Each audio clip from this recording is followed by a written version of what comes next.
Ver.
Good morning.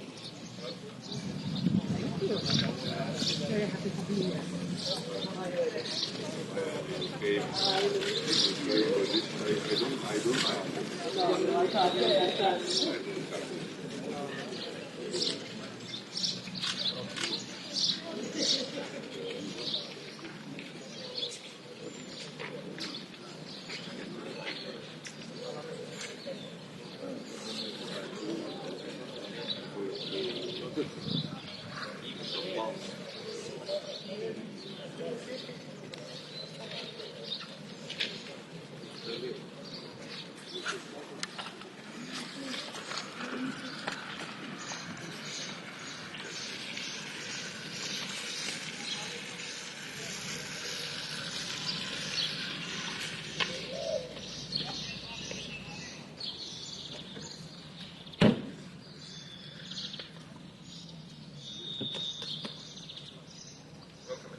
Welcome, Excellency. Thank you so much. Thank you so much.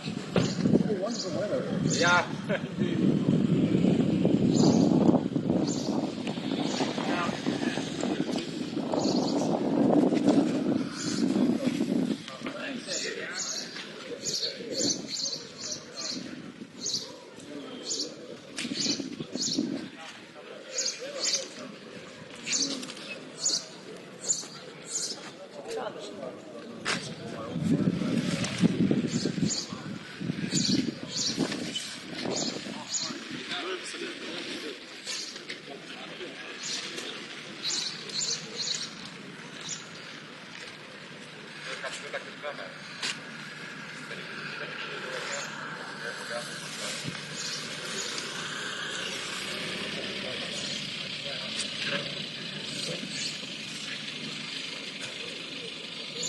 It's okay, we have the... Yeah.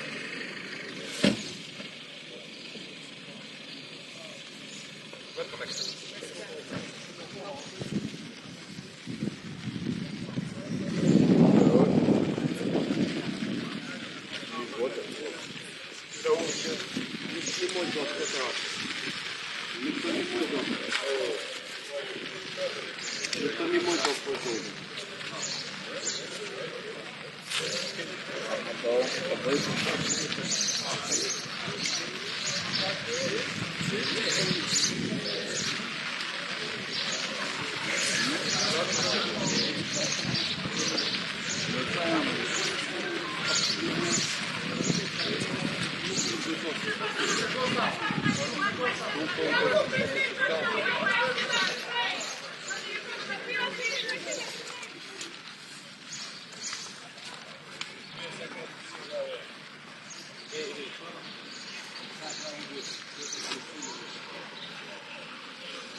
We will take care of you.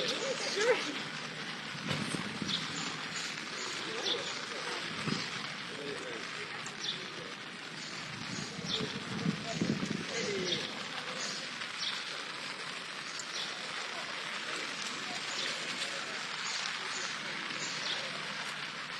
The British race continues. I'm good. Side view.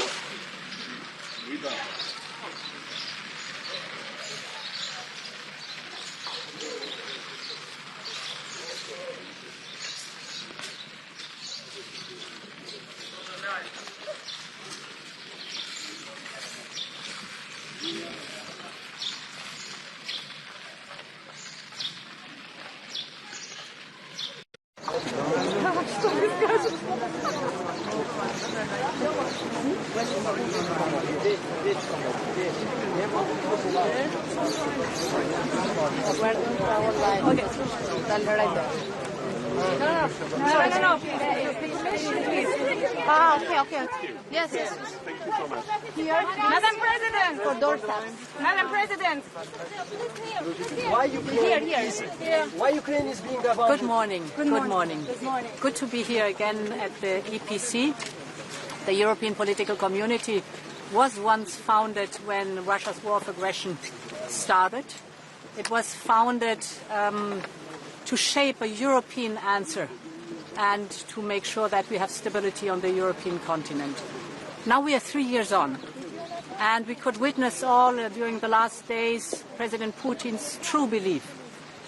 He first called for a ceasefire around the anniversaries of the 9th of May, which he then never respected.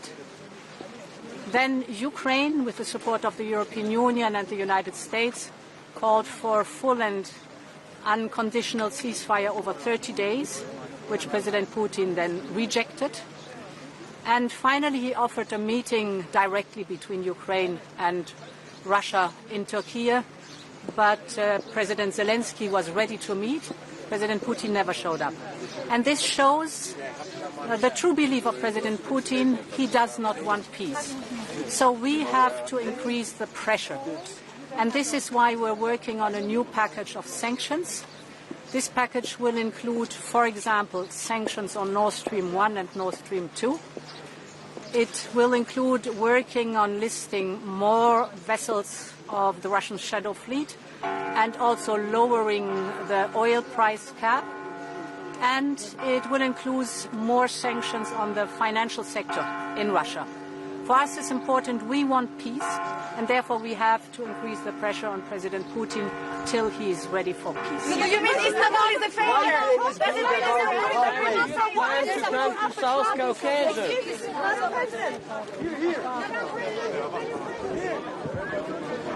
For a ceasefire during the anniversaries of the 9th of May, which he himself then never respected. Then Ukraine called for a ceasefire supported by the European Union and by the United States, but President Putin rejected it.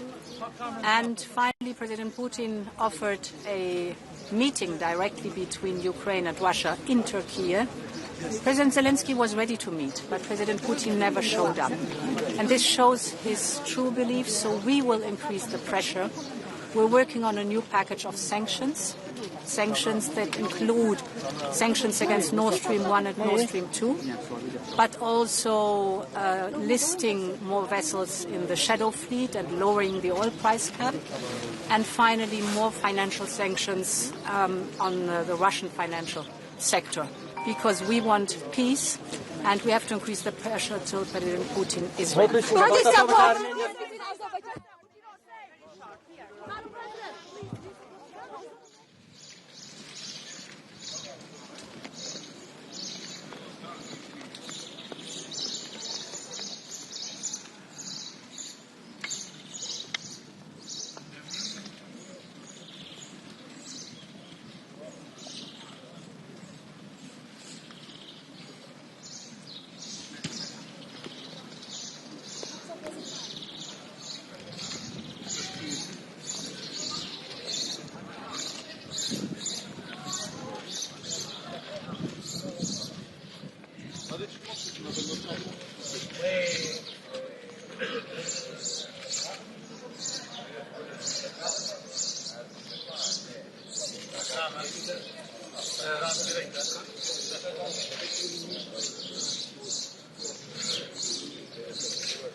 So Keir Starmer, on behalf of UK broadcasters, what can you realistically do on Russia, given the problems we have overnight?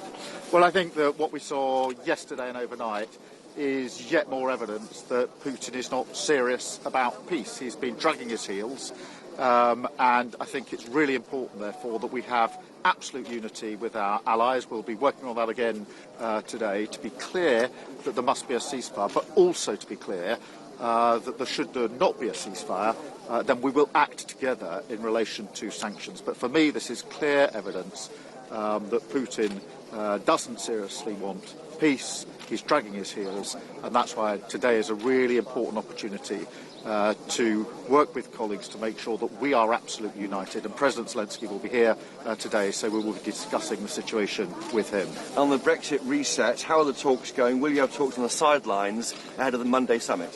Well, in the last 2 weeks, you've seen the UK do a trade deal with India, really important for our country and our national interest. Trade deal with the US, again important for our country and national interest. I'm positive going into Monday, and I think that this is an important moment for our country that will be measured in the benefits to working people and their living standards. But we're positive as we go into the summit on Monday. Thank you very much. Thank you.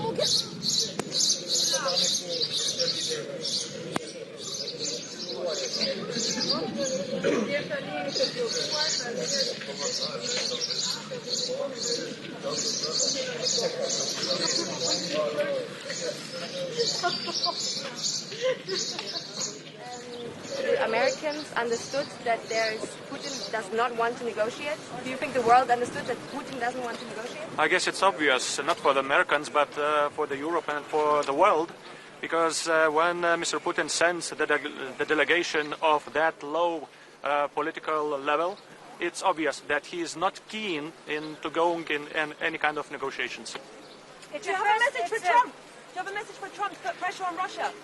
Well, I guess and I hope that a new administration of United States will get into reality and finds out that Russia and Putin is not going in any kind of negotiation unless we match them in power on the front line. It's the first time that Chancellor Merz is here on the European parquet, so to say. What do you expect? I expect significant input, political and economical one from Germany, and as far as we see it, they are on the right path. Thank you, guys.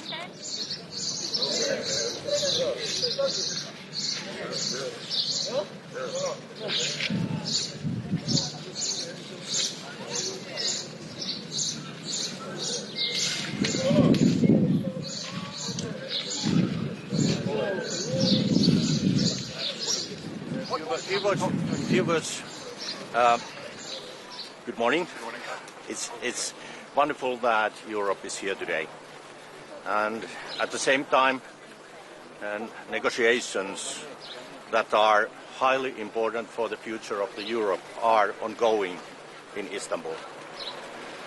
Today, from here, we need to send a strong common message. Europe stands with Ukraine. I think that Europe has acted decisively. Today we have strong common voice and message. We need ceasefire, we need peace negotiations and lasting peace. And now I think that all is on the Russian side. If negotiations don't proceed, Europe must be ready to act strongly with new sanctions and even more support to Ukraine. This is my main message today. But the 17th sanction package is not even going that far. How can the EU put more pressure on Russia sooner? We have to work together with the US. We need that with sanctions. We need good cooperation, good coordination with the US. Thank you.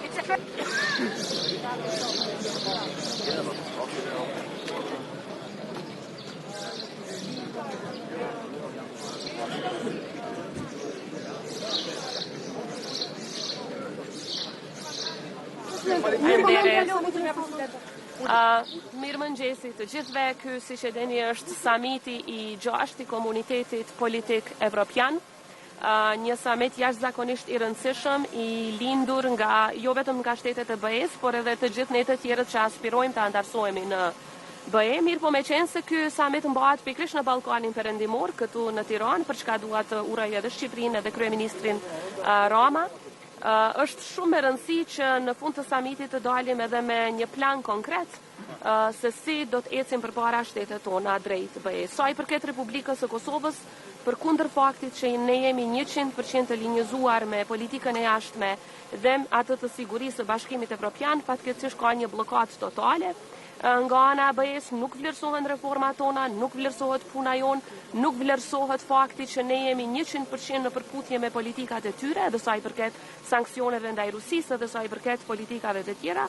Për fat të keq po jepet një mesazh shumë I keq për rajonin ton, se më shumë po hapet dera në raport me ata që po shkojnë në Moskë te Putini, sesa për ne që nuk shohim rrugë dhe alternativë tjetër për Kosovën.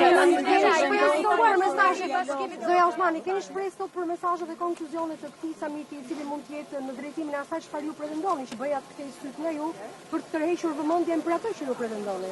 Më shumë kemi kërkesë se sa që kemi shpresë. Kërkesat tona do të jenë të zëshme, jo për shkak të ndonjë arrogancë politike, por për shkak se e meritojmë dhe ne kërkojmë që ky proces të jetë I bazuar në merita.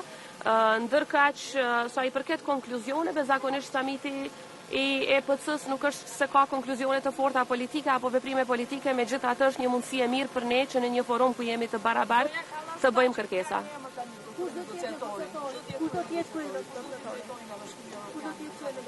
Është zoti Sorensen, ai tashmë është emëruar dhe kemi, unë si presidente kam pasur 2 takime jashtëzakonisht të mira me të, ka qenë në Prishtinë 2 herë.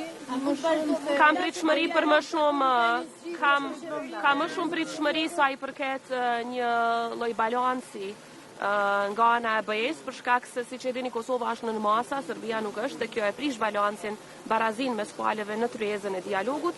Ka më shumë shpresë që edhe nga zonja Kallas, edhe nga përfaqësuesi I ri për dialogun do të shtyhet më shumë përpara heqja e masave dhe trajtimi I barabartë I palëve. Ne do të jemi konstruktivë të angazhuar. Bashkët me zoti Vuçin. Zonja Osmani, sa ndikon situata e brendshme në Kosovë? Mund të vazhdoj dialogu sa kohë që nuk keni zgjedhur ndërçi në qeverinë e Kosovës? Ju e dini që Kosova ka pasur zgjedhje me 9 shkurt, seanca e parë është mbajtur me 15 prill dhe dje është bërë një muaj nga përpjekjet për të zgjedhur udhëheqësinë e parlamentit si dhe qeverinë e Kosovës që vjen më pastaj.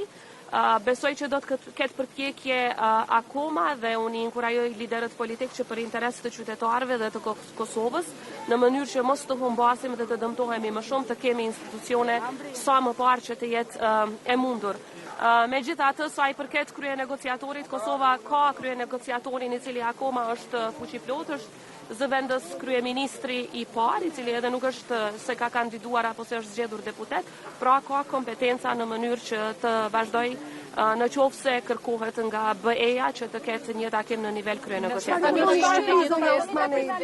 këtë moment që është Kosova, me këtë situatë që keni brenda me samitin që bëhet dhe negociatorin e ligjit është caktuar për ju, çfarë I kërkoni Shqipërisë? Nga Shqipëria kërkojmë që të vazhdoj përkraja në raport me Republikën e Kosovës në disa aspekte. E para, që të vazhdoj të jetë zëshme, siç ka qenë kryeministri Rama deri tani për heqjen e masave të padrejta ndaj Kosovës, dhe e dyta që të flas sa më shumë dhe sa më zëshëm me shtetet që akoma nuk e kanë njohur Kosovën, në mënyrë që ato ta bëjnë një gjë të tillë, sepse mos njohja, sidomos nga shtetet anëtare të BE-s, po e dëmton jashtëzakonisht shumë Kosovën. Jo, dialogu s'do të jetë temë sot, sepse ky është forum multilateral siç e dini. Faleminderit shumë. Ky takim të kërkohet nga BE-ja një takim ka takime dypalëshe? Nuk ka. Jo, me Vučićin nuk ka asnjëherë në këtë summit takime dypalëshe. Takimet dypalëshe ndërmjet Kosovës dhe Serbisë, por edhe me ndërmjetësimin e BE-s, siç e dini zhvilluan në Bruksel. Kështu që ky është një forum multilateral ku ne si Republikës së Kosovës synojmë më shumë të takohemi me liderët e tjerë, sidomos ata që duhet t'i bindim që të largojnë masat e padrejta ndaj Kosovës. Mendoni fakti që po bëhet për herë të parë në Tiranë një samit I tillë dhe që ju jeni prezant tashmë edhe pse keni ngërç mes Serbisë dhe Kosovës? Ne gjithmonë jemi prezent në këtë summit. Kosova gjithnjë është prezent edhe në EPC dhe në summitin BE Ballkan Perëndimor. Ajo çfarë na favorizon këtu është se po shpresoj shumë që fakti që mbahet ky summit në Tiranë jap një zë më të fuqishëm rajonit ton dhe edhe një zëmë të fuqishëm edhe Tiranës, jo vetëm Prishtinës, që të flas edhe për heqjen e masave të padrejta ndaj Kosovës, por edhe siç e përmenda për njohjen nga shtetet që akoma nuk e kanë bërë këtë në raport me Kosovën. Ja bot këtë kërkesë Bashkimit Evropian mbrëmjen Patjetër që po, edhe mbrëmjen e djeshme, edhe më herët, edhe çdo ditë e bëjmë këtë kërkesë, sepse të gjitha kërkesat në fakt që BE-ja ka pasur raport me Kosovën, sa i përket heqjes së masave ne i kemi plotësuar dhe në qershor bëhet një vit që edhe vetë përfaqësuesi i BE-s zakonisht nuk ka përgjigje, kërkojnë gjëra kështu shumë abstrakte, deeskalim, në fakt ne nuk jemi ata që kemi eskaluar situatën, por edhe pse nuk e kemi krijuar atë situatë në veri të Kosovës, Kosova ka ndërmarrë hapat që janë kërkuar nga marrëveshja e Bratislavës dhe edhe vetë zoti Borrell që ka qenë HRVP më herët ka propozuar që të hiqen masa duke u bazuar në plotësimin e kritereve nga ana. A kishte një qëndrim nga BE-ja për sa i përket vizitës së presidentit Vučić në Rusi? Nga disa kishte, nga disa nuk kishte, ose më mirë të them nga disa kishte qëndrim të ashpër, nga disa për fat të keq ka qëndrim arsyetues, që është jashtëzakonisht dëmtuese dhe dërgon mesazh të dëmshëm për gjithë rajonin, jo vetëm për ne. Faleminderit gjithëve.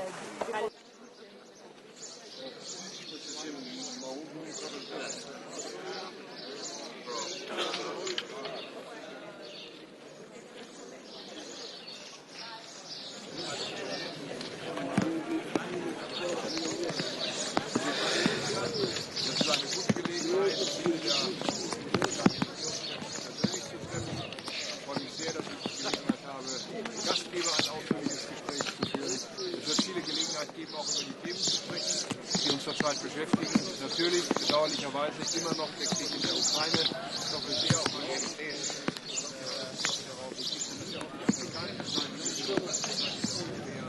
Lösungen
election.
Guten Morgen. Hallo, Herr Hess.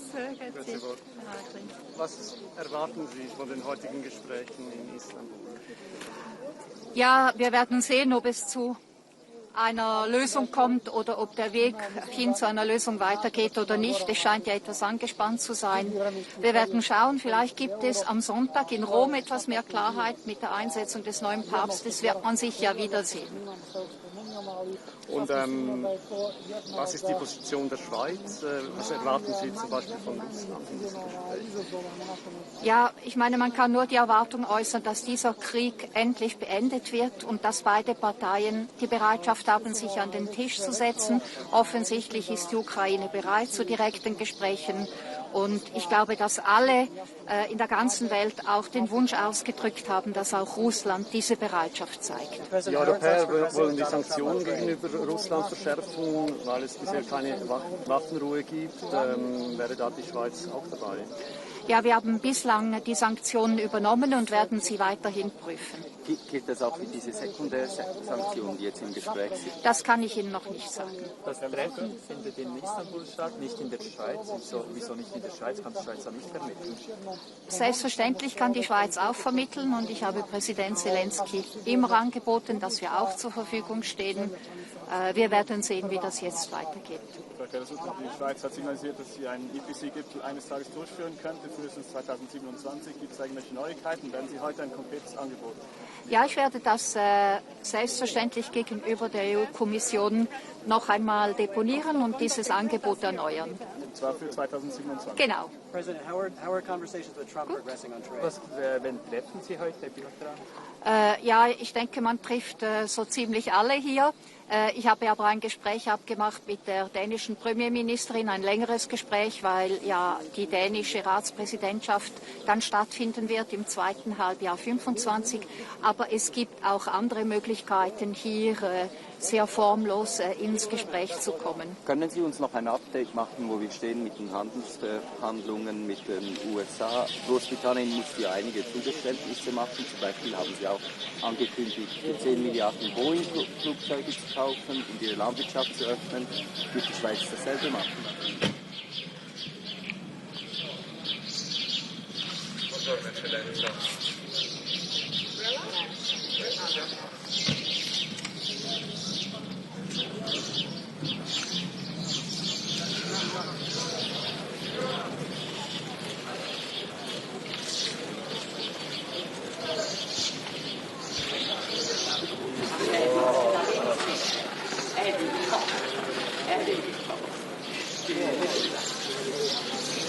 He only does it to be tall as me.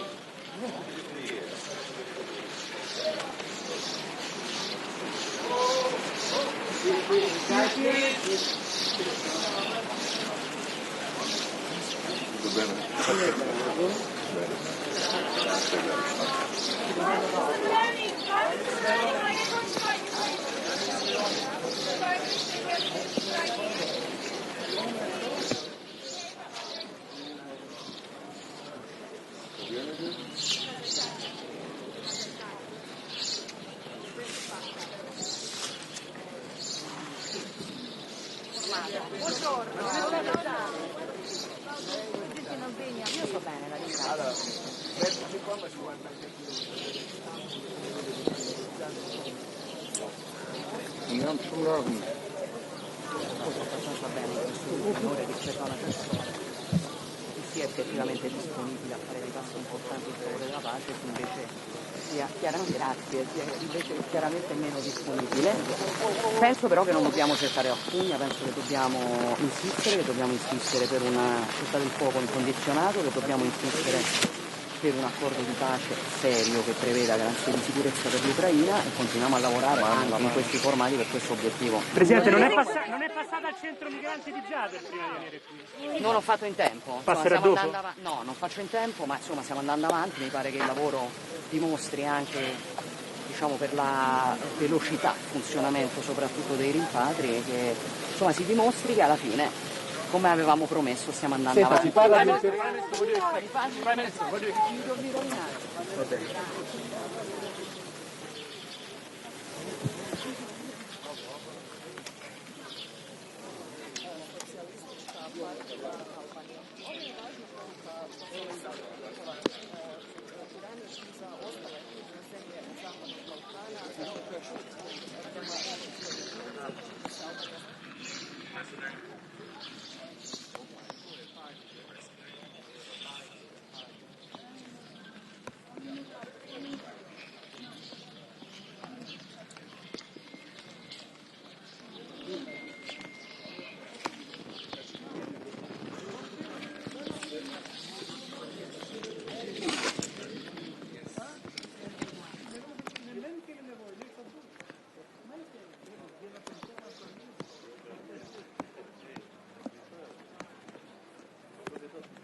How are you, my dear friend? Well done for your resounding success at the elections. Impressive result, 52%. That is amazing. 52.1. Only I get that result in Malta. Well done. Thank you.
Yes, hello. Today we will have a EPC summit where I know that we will discuss issues which is important for all of European countries because unfortunately the situation is unstable in our region, and this is a good opportunity for my country as Latvia, as well as a member of the European Union, to meet and to coordinate our people's and societies' needs, like with Moldova, Albania, Ukraine. And we will use this summit for coordinating and making alliances how we can make our region more secure. Unfortunately, Russia's war continues in Ukraine, so I know we will discuss this issue, and we will ask for and demand for 30 days unconditional ceasefire. Because we know it's important. Ukraine wants it. Unfortunately, only Russia doesn't want a peace in our region. Therefore, if it doesn't happen, we will have to agree on next and further sanctions. Only that can stop Russia. So because all countries in Europe want security for their people, for their societies. I know that today as well we will discuss issues of illegal migration and better economic cooperation, which is a very important matter as well to Latvia, I know as well to Albania, and therefore we will use this EPC summit as a good platform to meet all the European leaders and discuss what's really important in our region. Thank you. Thank you.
Şimdi olmaz ya. Şimdi işimize bakalım. Çok işimiz var. Sadece konuşmalarla ilgili bir şey sorabiliriz yani. Nasıl gidiyor? İşte.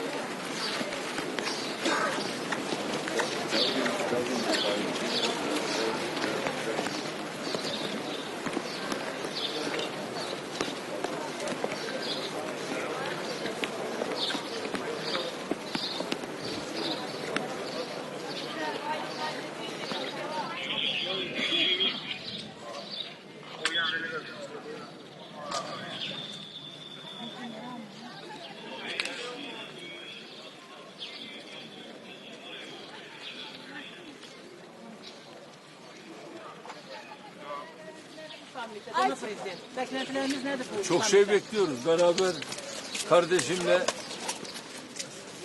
Arnavutluk'tan tüm dünyaya barışı seslendireceğiz.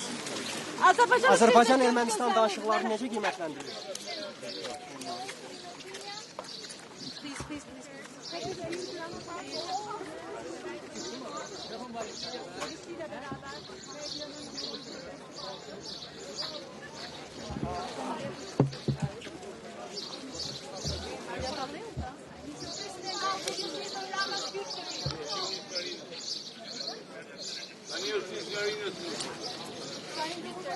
Ya maşallah. Ragazzi.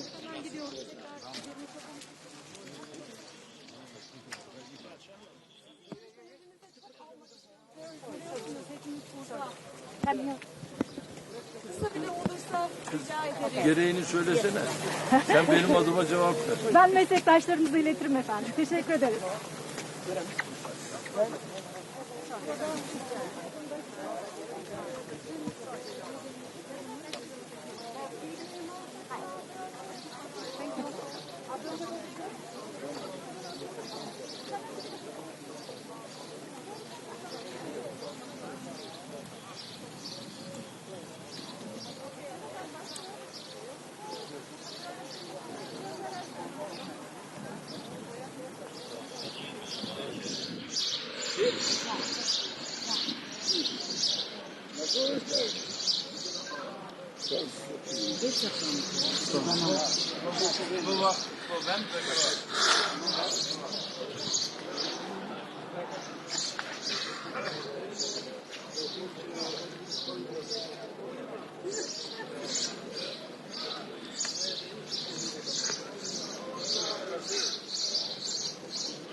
also here.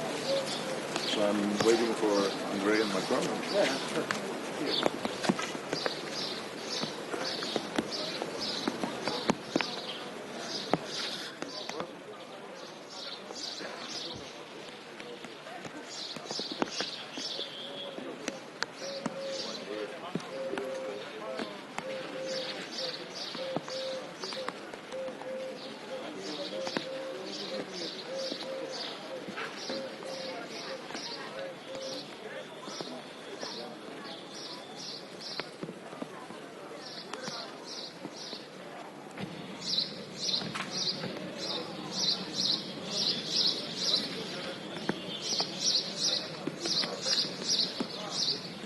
Welcome, Excellency.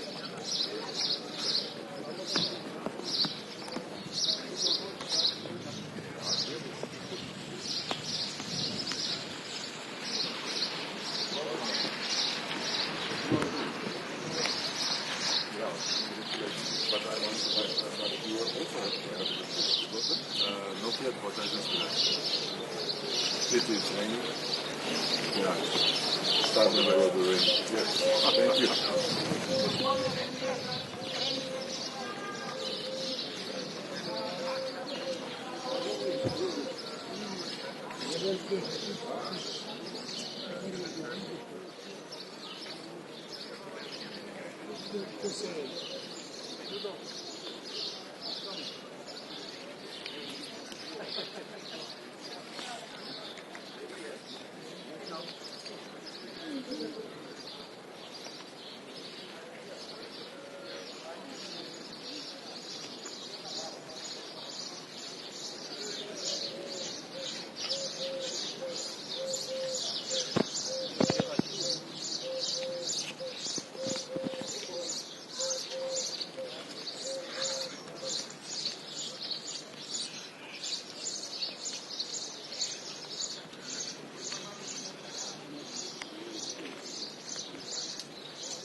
Δώστε ένα λεπτό, Πρόεδρε. ομπρέλα.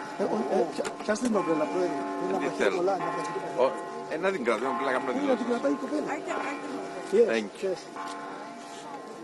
Μια πολύ σημαντική σύνοδος που, να θυμίσω, ξεκίνησε πριν λίγα χρόνια με πρωτοβουλία του Γάλλου Προέδρου, ακριβώς για να φέρει μαζί τα κράτη-μέλη της Ευρωπαϊκής Ένωσης και τα άλλα ευρωπαϊκά κράτη, πλήστα των οποίων θέλουν να γίνουν κράτη-μέλη της Ευρωπαϊκής Ένωσης, για να έχουμε ένα ανοιχτό διάλογο. Οι προκλήσεις είναι κοινές, οι ευκαιρίες είναι κοινές και αυτό το φόρουμ προσφέρεται για ένα ανοιχτό και ειλικρινή διάλογο. Και είναι μέσα σε αυτό το πλαίσιο που μπαίνει και το κυπριακό, ένα ευρωπαϊκό ζήτημα. Γνωρίζετε ότι η Τουρκία συμμετέχει σε αυτές τις συναντήσεις και μέσα σε αυτό το πλαίσιο είναι και ο διορισμός, η απόφαση της Προέδρου της Ευρωπαϊκής Επιτροπής να διορίσει τον κύριο Χαν, μια πολιτική προσωπικότητα, να υπενθυμίσω 3 φορές επίτροπος, υπουργός στην Αυστρία, άλλες πολιτιακές θέσεις στη χώρα του, έτσι ώστε από τη μια αποδεικνύοντας την πράξη το ενδιαφέρον της Ευρωπαϊκής Ένωσης για ένα δικό της, επαναλαμβάνω, πρόβλημα, αλλά την ίδια στιγμή να ενισχύσει την προσπάθεια που βρίσκεται σε εξέλιξη για επανέναρξη των διαπραγματεύσεων και επίλυση του Κυπριακού. Γνωρίζετε ότι η Τουρκία ενδιαφέρεται να ενισχύσει τις σχέσεις με την Ευρωπαϊκή Ένωση.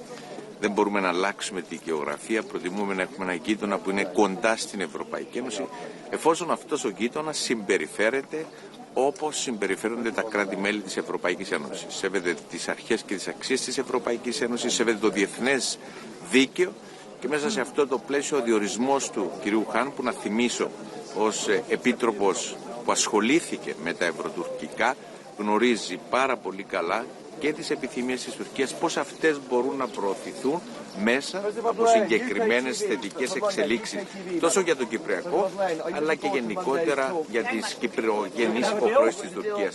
Άρα προσβλέπω στη συζήτηση που θα γίνει σήμερα, την ευκαιρία που θα έχουμε να ανταλλάξουμε απόψεις.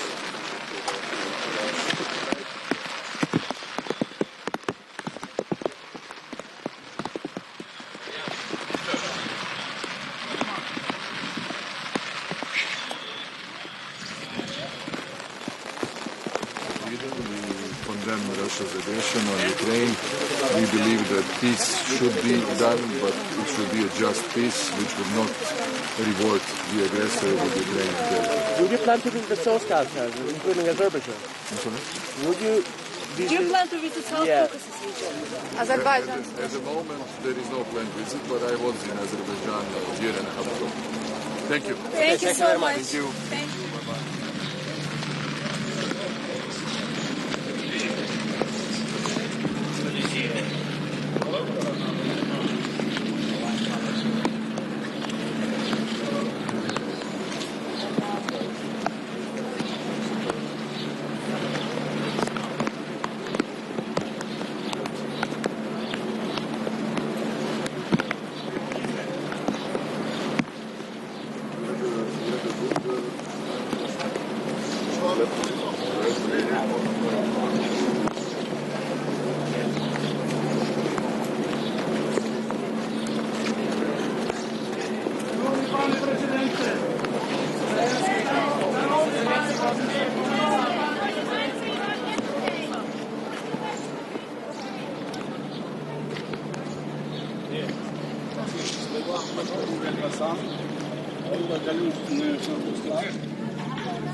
Daj mikrofon s tim, da.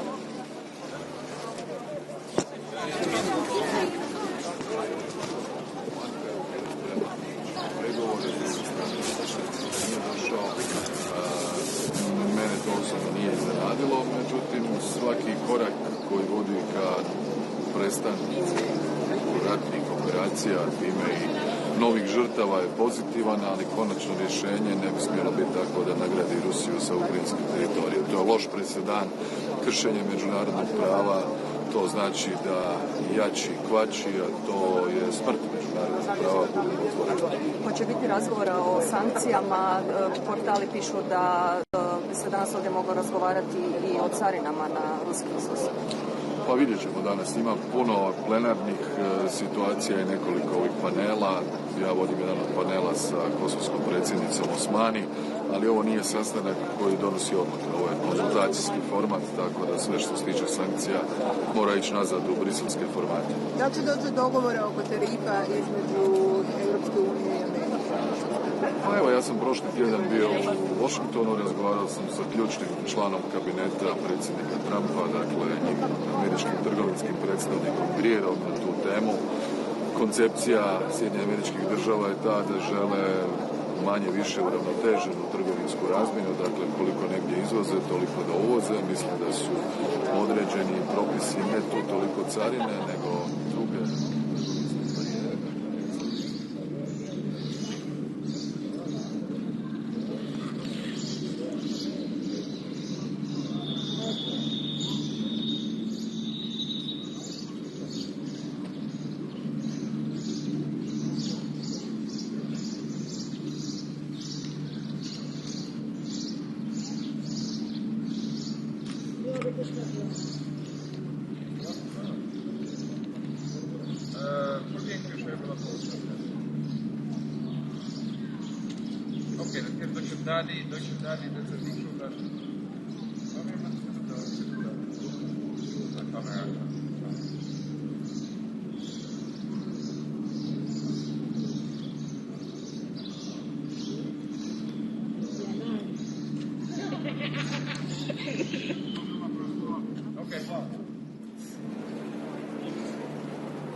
Thank you.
You know, as a Secretary General of the Council of Europe, it is really important for me to be here and to have this occasion to have contacts and discussions with all the leaders, head of governments, head of states. It's interesting because the geographical scope of the EPC is exactly the same as the Council of Europe, and we need to work together. I mean, we need to rethink the architecture of security for the European continent. We need a strong democratic security, and we need to have a stable ground to build also this whole architecture. That's one point.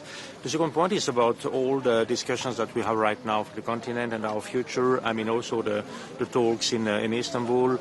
Ukraine is a very important member state of the Council of Europe. We are supporting Ukraine since many years, really strongly.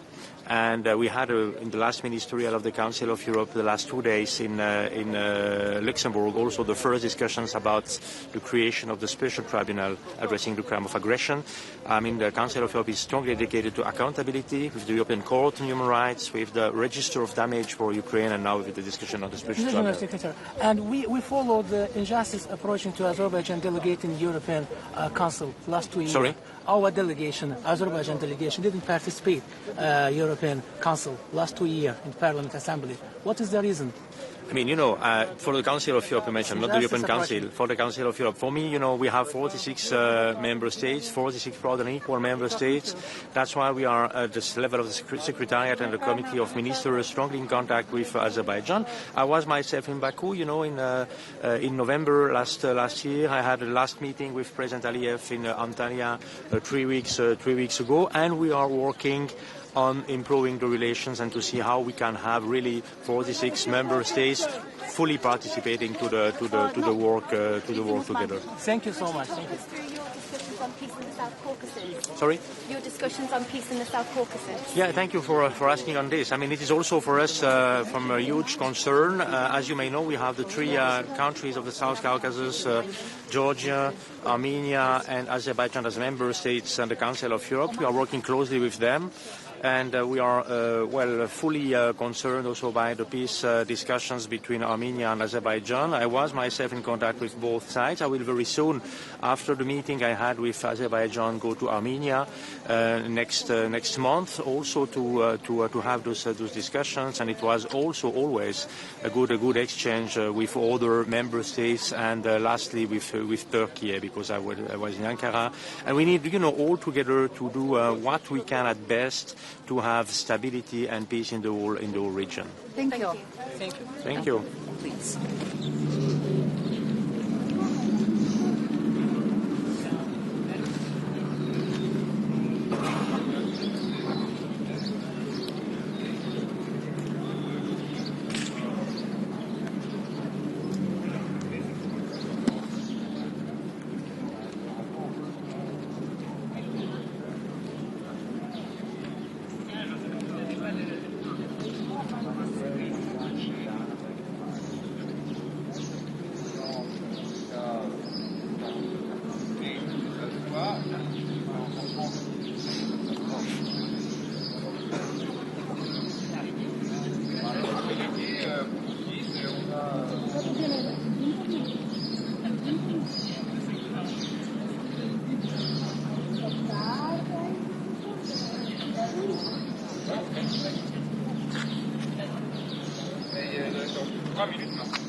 Minuta larga.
Sometimes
Comment ça va? Je vois soleil. Tu vas bien? Bravo.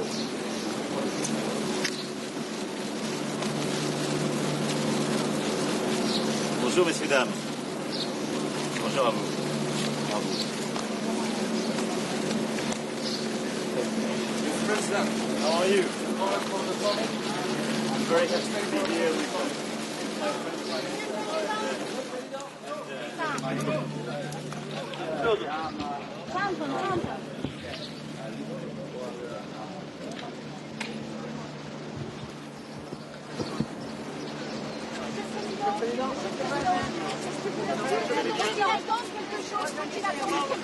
Je vous parle, je ferai une conférence de presse tout à l'heure. Merci. Ça va? C'est des Azerbaïdjanais. Happy to be in Tirana today. How are you? What's your message to Vladimir Putin? What's the back of can't get a Brexit deal with Keir Starmer? On Monday, big day on Monday. Any message? Any deal for Keir Starmer? Bonjour. Vous allez bien? Bon, ça va?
En vjersmene të cilën do të përfshirë edhe kryeministri I Britanisë Keir Starmer, ai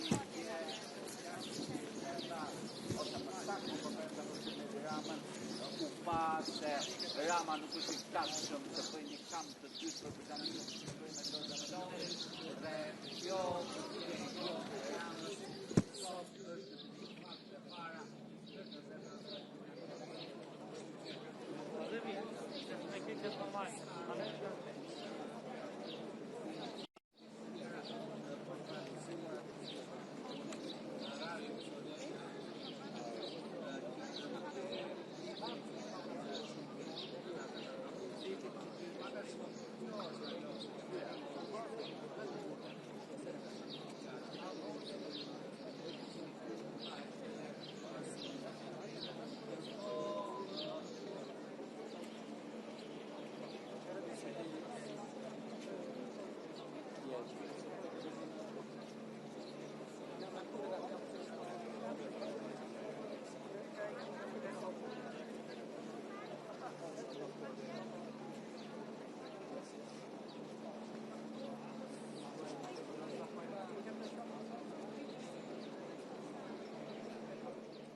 We draw rockets, trees, and skies full of stars.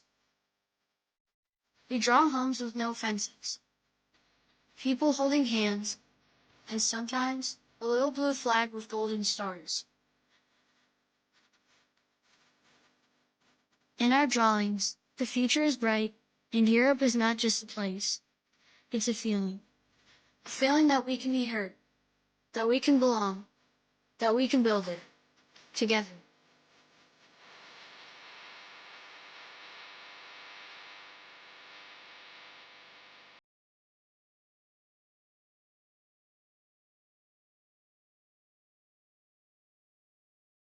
It's a wind that carries our paper boats. A place where dreams don't need translation, only wings.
At a time when much of the world was still finding its voice, Albanian society was already shaping its identity. With schools, traditions, and a deep sense of pride.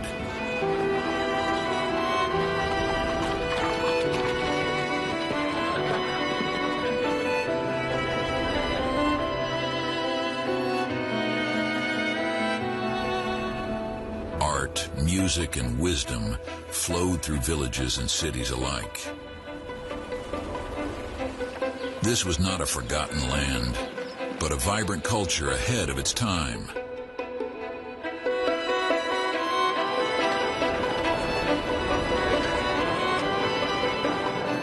A heritage built on dignity, resilience, and vision.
We are flame and mountain, heart and storm.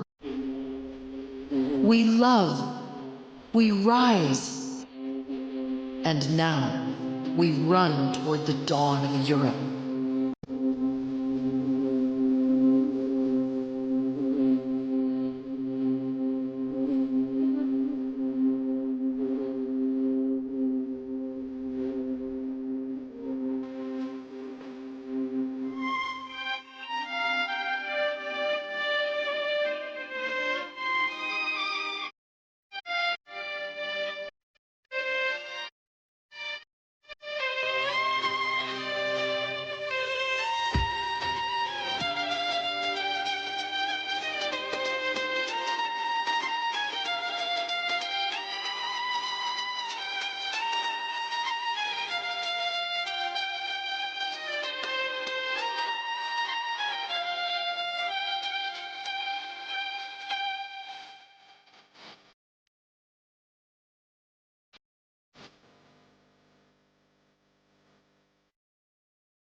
Herzlich willkommen in Albanien.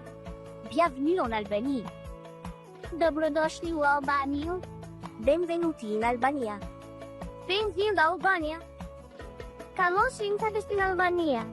Bienvenue en Albanie. Welkom in Albanië. Albanya'ya hoş gelmişsiniz. Bienvenue en Albanie. Welcome to Albania. Velkommen in Albanien.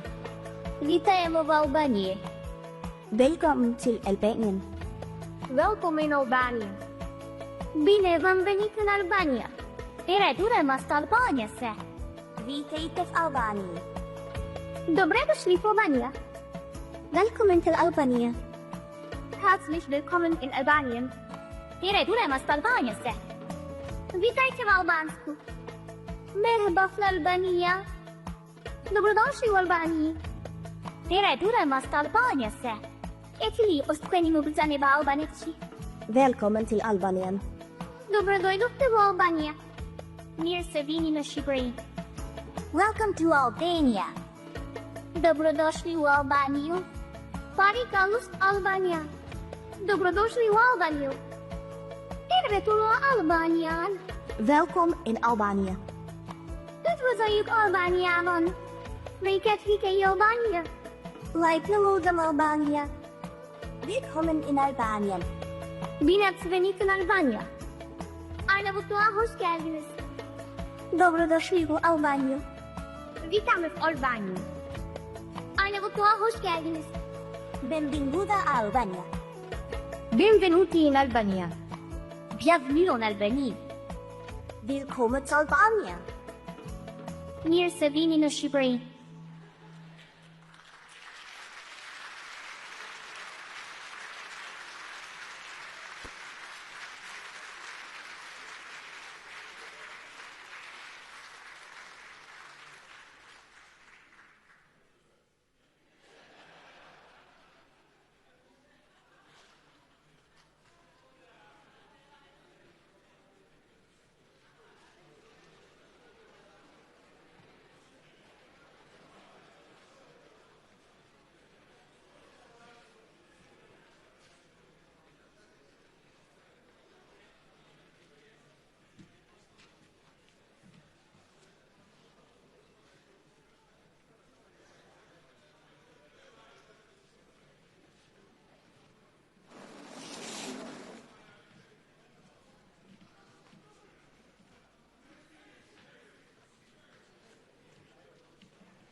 papà.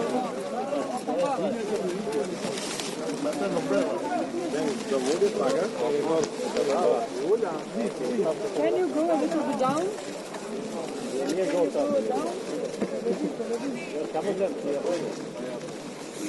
Simon, you have to.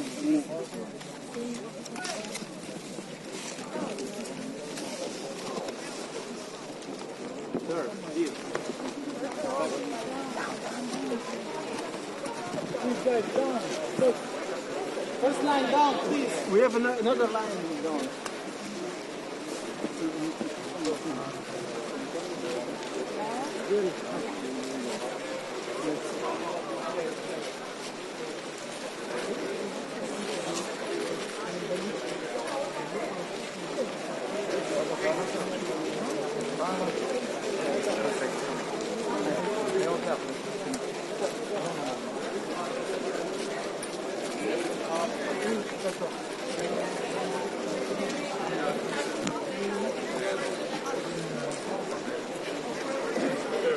Celo İstanbul mu lan? Geliyor geliyor.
Celo el salla, Celo.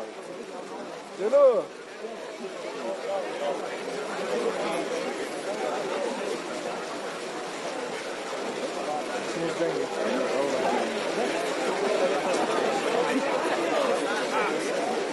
Celo. El salla. Okay. Okay, check. Hello. Check. Allah Allah.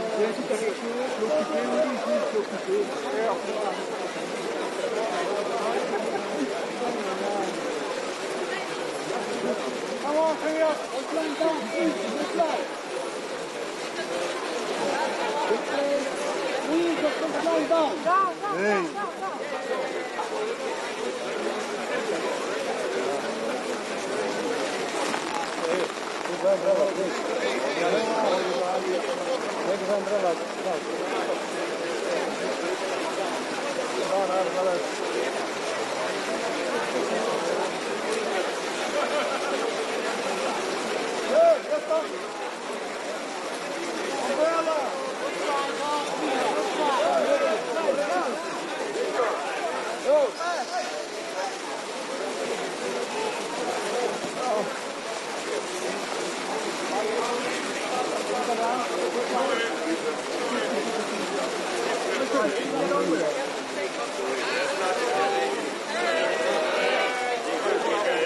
Hey.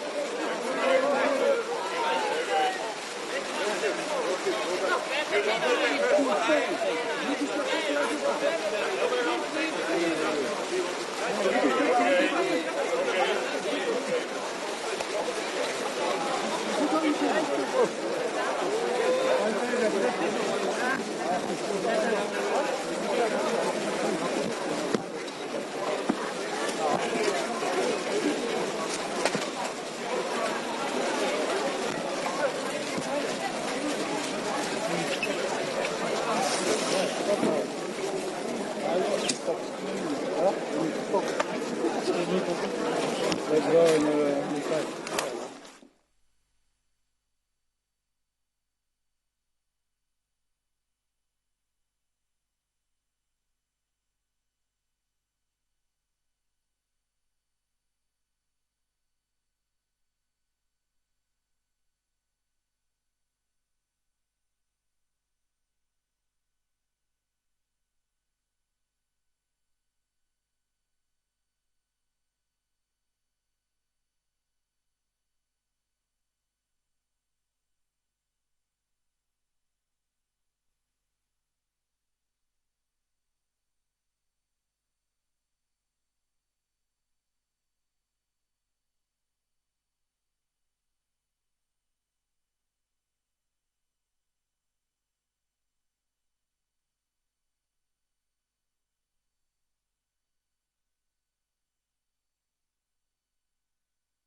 As you wish.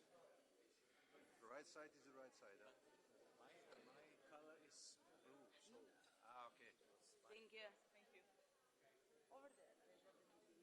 We're going here? You're showing me the show. Thank you very much. There you go. Thank you.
Well, thank you. I would ask the photographers to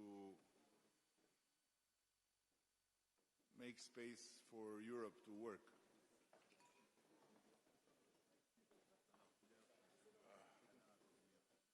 Extra large EU. Europe.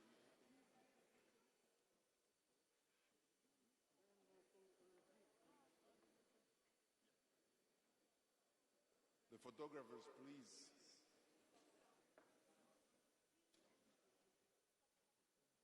Europe has to work.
Well, I have first to share sensitive information. It was a suspicion, but it became scientific proof from the European Weather Forecast Institute that the persisting and not indigenous rain was brought by the British delegation yesterday morning. I'm sorry. When you leave Europe, you always cry.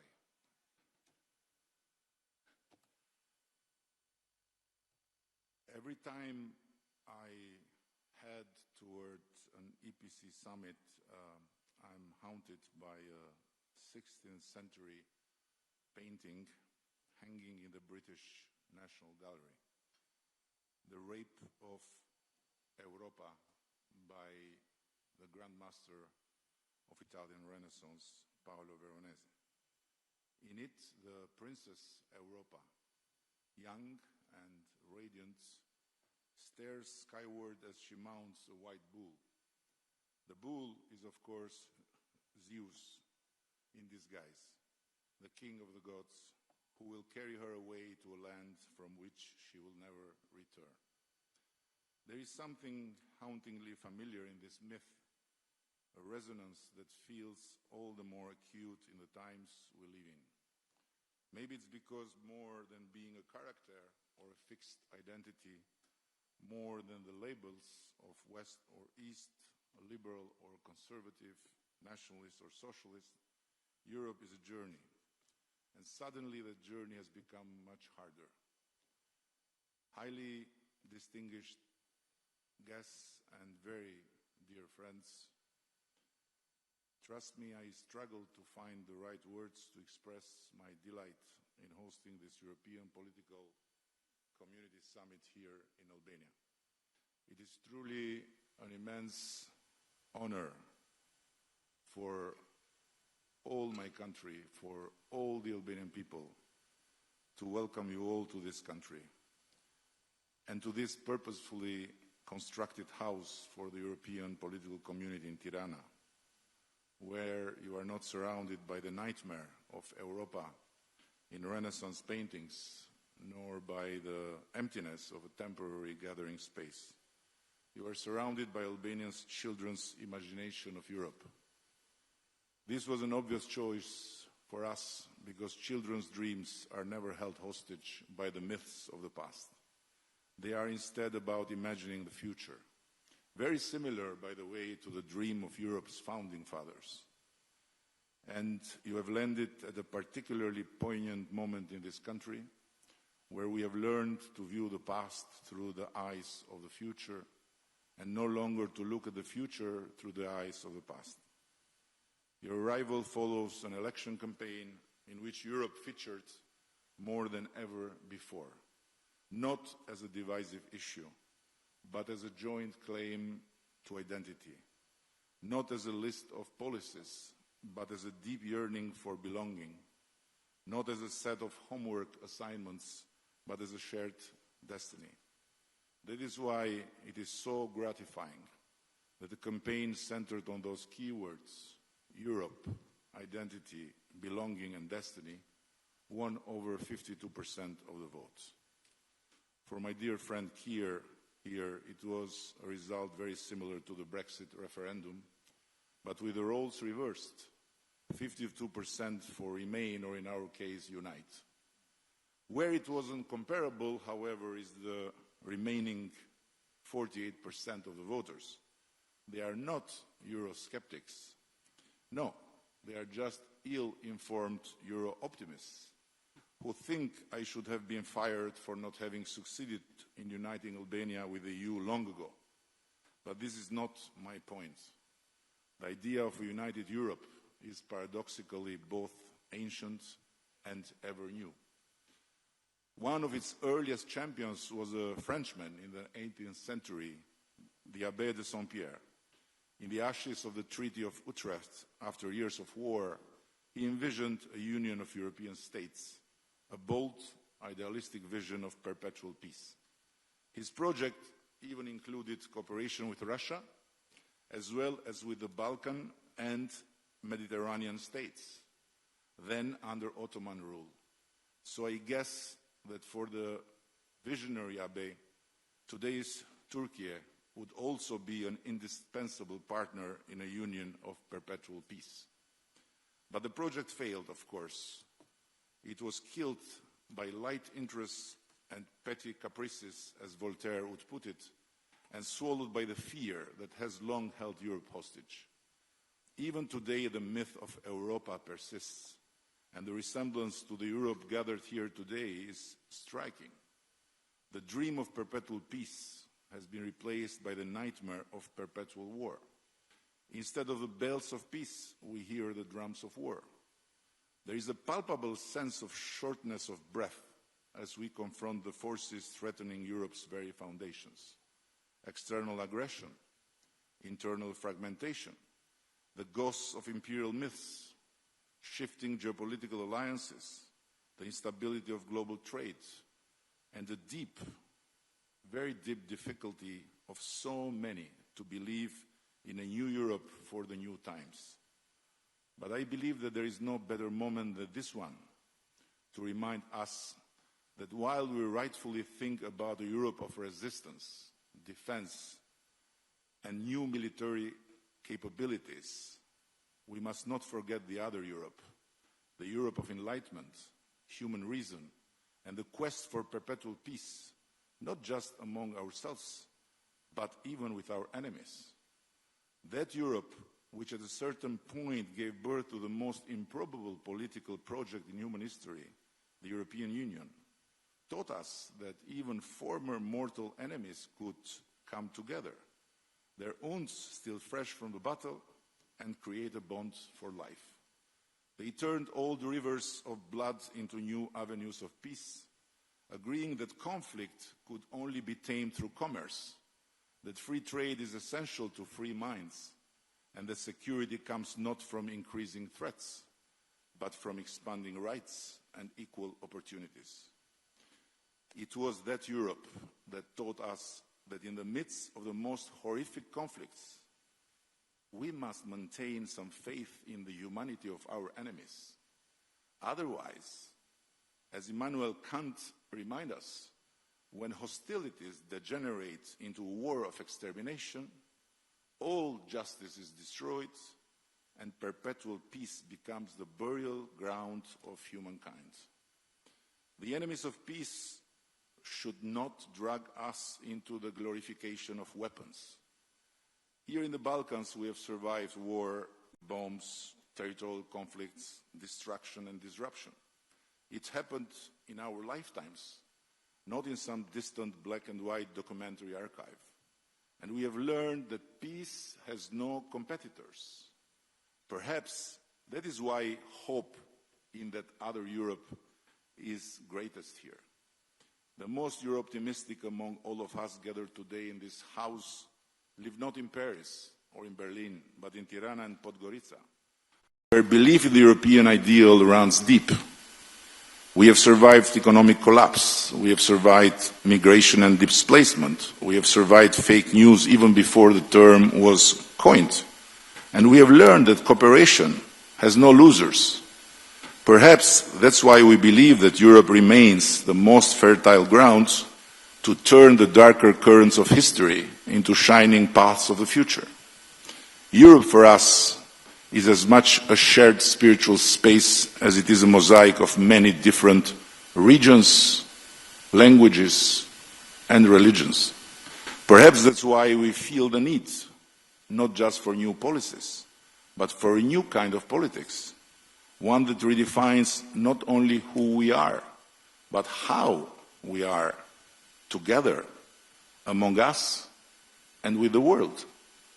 One that sees Europe not as a fortress to defend, nor as a museum to preserve, but as a shared soul to be protected, a shared destiny to be lived, and a shared future to be built. To do that, we must not only invest in defense and resilience, but in the hearts and minds that will carry forward Europe's soul, Europe's destiny, and Europe's future.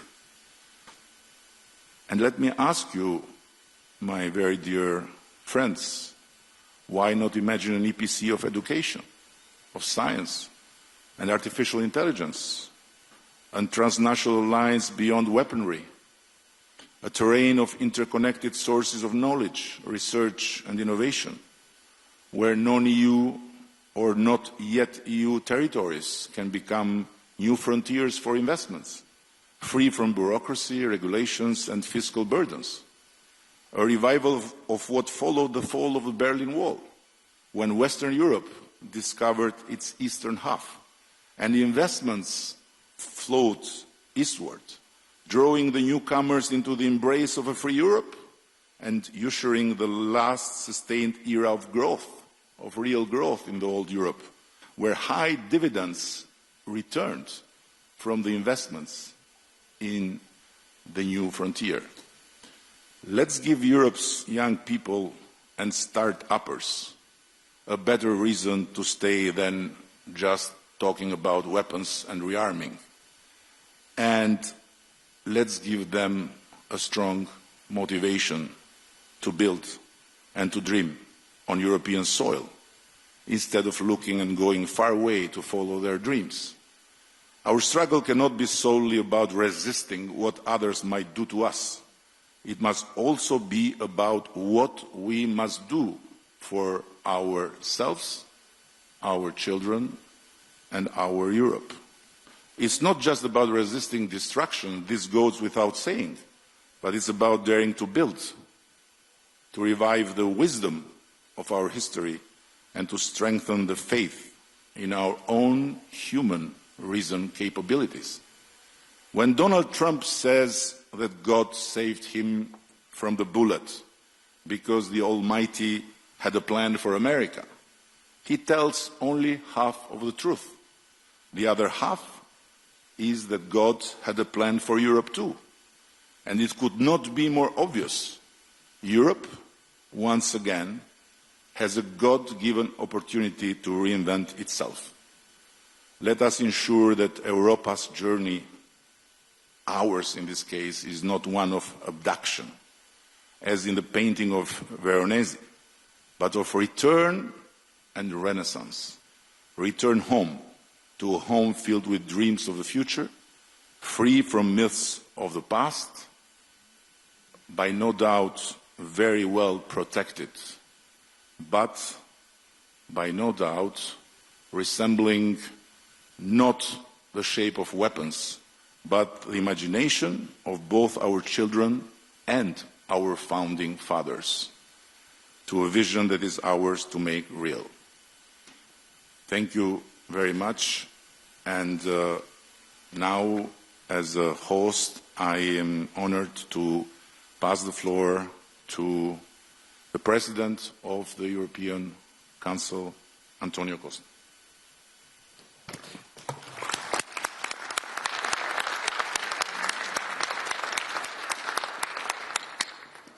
Well, first of all, thank you very much, dear Eddie, for your, it's true, rainy, but very warm, creative and inspirative welcome for this first EPC summit which takes place here in the Western Balkans.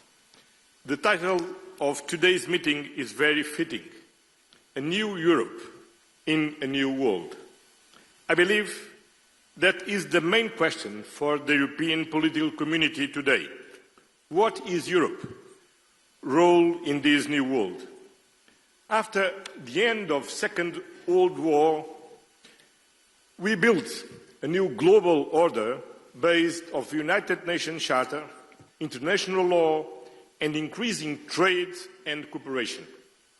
That international order was not perfect, but it provided a solid framework for peace and growing prosperity, especially here in Europe. Now, that rules-based order is being undermined from many sides.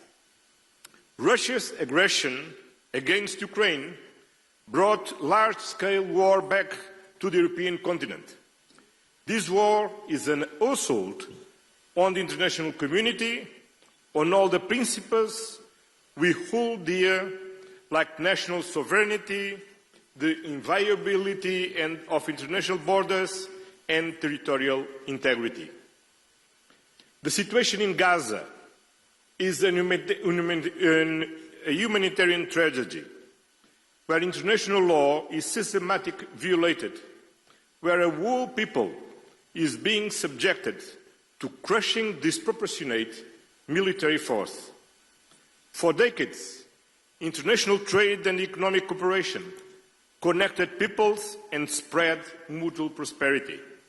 Now that interdependency is being turned into an instrument of power and pressure. Multilateralism has been the glue connecting humanity with the United Nations at its core. Peace and security, climate change, human rights, all of these global issues can only be advanced if we act collectively. And yet, multilateralism is under relentless attack. Europe has an enormous stake in all of these areas. So our continent needs to join forces. Europe must succeed in bringing a just and lasting peace to Ukraine. International law must prevail, and we know, dear Volodymyr, that your security is also our security. Europe must also invest more in its own defense, because we have learned that peace without defense is an illusion. Europe must succeed in creating the conditions for a two-state solution in the Middle East, because continued neglect will not just undermine the stability of Europe's neighbourhood, it will fatally weaken our moral authority in the world. Europe must succeed in deepening and extending its networks of global trade and prosperity. We should never give in to the temptation of protectionism, but we should always aim for mutual beneficial partnerships and avoid a zero-sum mentality. Europe must succeed in defending multilateralism by leading on the implementation of the Pact for the Future, by upholding the Paris Agreement on climate change, by protecting the oceans like a global common good, and, of course, by remaining a staunch pillar of the United Nations. And Europe will succeed. I want to tell you today that the European Union is ready to play its full part in this new Europe, in the new world, working closely with all our European partners. The EU will remain a reliable partner, a predictable partner in European integration, in economic and energy cooperation, in security and defence, in protecting our climate. So, use the energy, the motivation, the faith of these children and the energy of our friend Edi Rama to get work together as Europeans. Thank you.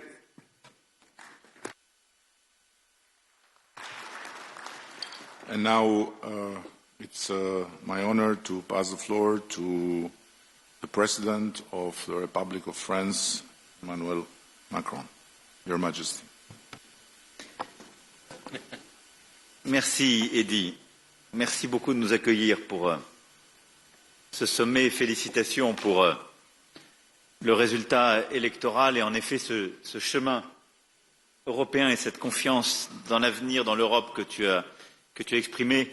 Merci et je suis heureux de retrouver ici tous et toutes pour ce 6e sommet de la communauté politique européenne et le premier dans la région des Balkans. Et donc merci pour l'immense hospitalité et aussi pour avoir rappelé que derrière le rêve européen et ce qui nous unit, l'Europe n'est pas simplement une géographie, mais elle est toujours une mythologie, un récit et une traversée.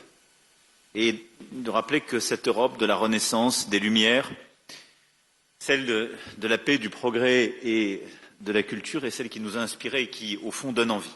Néanmoins, nous nous retrouvons dans un moment de la vie de nos nations et de cette région qui, je crois, emprunte d'une certaine gravité la rencontre d'aujourd'hui, compte tenu des enjeux qui sont les nôtres. Et en fond, en essayant de préparer cette rencontre, je frappais de voir à quel point, et de manière sans doute inédite, on a aujourd'hui sur notre Europe un défi sur toutes les sécurités.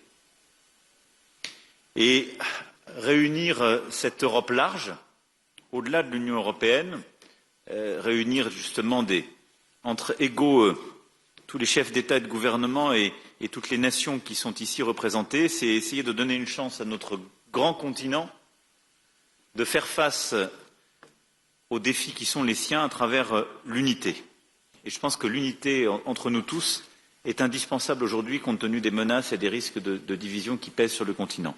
Évidemment, la première sécurité est la sécurité géopolitique. Vous l'avez exprimé l'un et l'autre.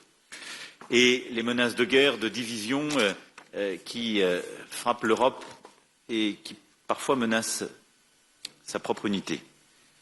C'est d'abord évidemment la guerre d'agression russe en Ukraine. Et Volodymyr sait combien ici il a notre solidarité. Et je pense que la bataille que nous menons tous, que nous avons portée nos collectifs la semaine dernière avec Keir, Donald et Friedrich, la coalition des volontaires qui s'est constituée et unie beaucoup ici autour de cette table pour soutenir l'Ukraine est importante, d'abord pour obtenir le cessez-le-feu. Et si besoin était, je crois que les dernières heures ont montré à cet égard que la Russie n'avait pas envie de cessez-le-feu. Et que s'il n'y a pas une pression accrue des Européens et des Américains pour obtenir ce résultat, il ne sera pas spontané. Et au fond, la Russie veut reprendre des discussions qui sont connues, celles qui se sont tenues entre février et mai 2022, qui n'ont pas empêché les crimes de guerre à Boutcha et ailleurs et qui n'ont donné aucun résultat. Et nous devons pousser sur ce chemin et bâtir une paix juste et durable pour l'Ukraine. C'est aussi tout le travail qui est en train d'être finalisé et j'espère qu'il sera parachevé et qui permettra un traité de paix entre l'Arménie et l'Azerbaïdjan. Et je veux dire ici vraiment à Nicole et Ilham notre plein soutien à tous pour obtenir sur ce chemin la signature de ce traité de paix. C'est d'avancer sur des questions qui restent entre Belgrade et Pristina. C'est d'apporter notre soutien à la Moldavie, victime chaque jour des ingérences russes. Et c'est rappeler l'importance d'échéances électorales en cours qui, là aussi, on le sait très bien, font l'objet de telles ingérences. Et enfin, comme vient de le dire António, c'est nous coordonner pour apporter une réponse tous ensemble à la situation humanitaire inacceptable à Gaza, obtenir là aussi un cessez-le-feu immédiat, une réponse humanitaire, puis une réponse politique, qui est la seule possibilité d'avoir un chemin qui est clé pour l'unité de nos pays et les principes que nous défendons, mais qui est aussi le seul moyen, au vu du reste du monde, d'être compris sur ce que nous faisons sur l'Ukraine. Et je ne compare aucune situation, mais je veux insister pour nous tous sur cela. L'essentiel de l'humanité, la Chine, l'Inde, le continent africain, le proche Moyen-Orient, le Pacifique et l'Asie et l'Amérique latine nous regardent. Parfois, ils ne comprennent pas totalement ce qu'on fait sur l'Ukraine, soyons lucides, mais il faut l'assumer et l'expliquer. Mais elles ne nous comprennent plus du tout sur l'Ukraine quand nous restons silencieux sur Gaza. Ce qu'elles nous disent, vous êtes étranges, vous nous dites que notre vie est en jeu quand il y a la souveraineté territoriale qui est attaquée, puis vous fermez les yeux quand il y a un massacre. Et je ne compare rien, je sais les histoires, mais je veux vraiment ici nous réveiller collectivement sur la cohérence que nous devons tenir sur ces points. Au fond, nous le voyons, toutes ces situations montrent le besoin de paix, la nécessité évidemment de revenir par la diplomatie, mais c'est le chemin sur lequel nous devons trouver l'unité pour notre sécurité et sur lequel nous devons construire aussi une réponse collective et derrière, pour être crédible, là aussi, avoir une réponse commune.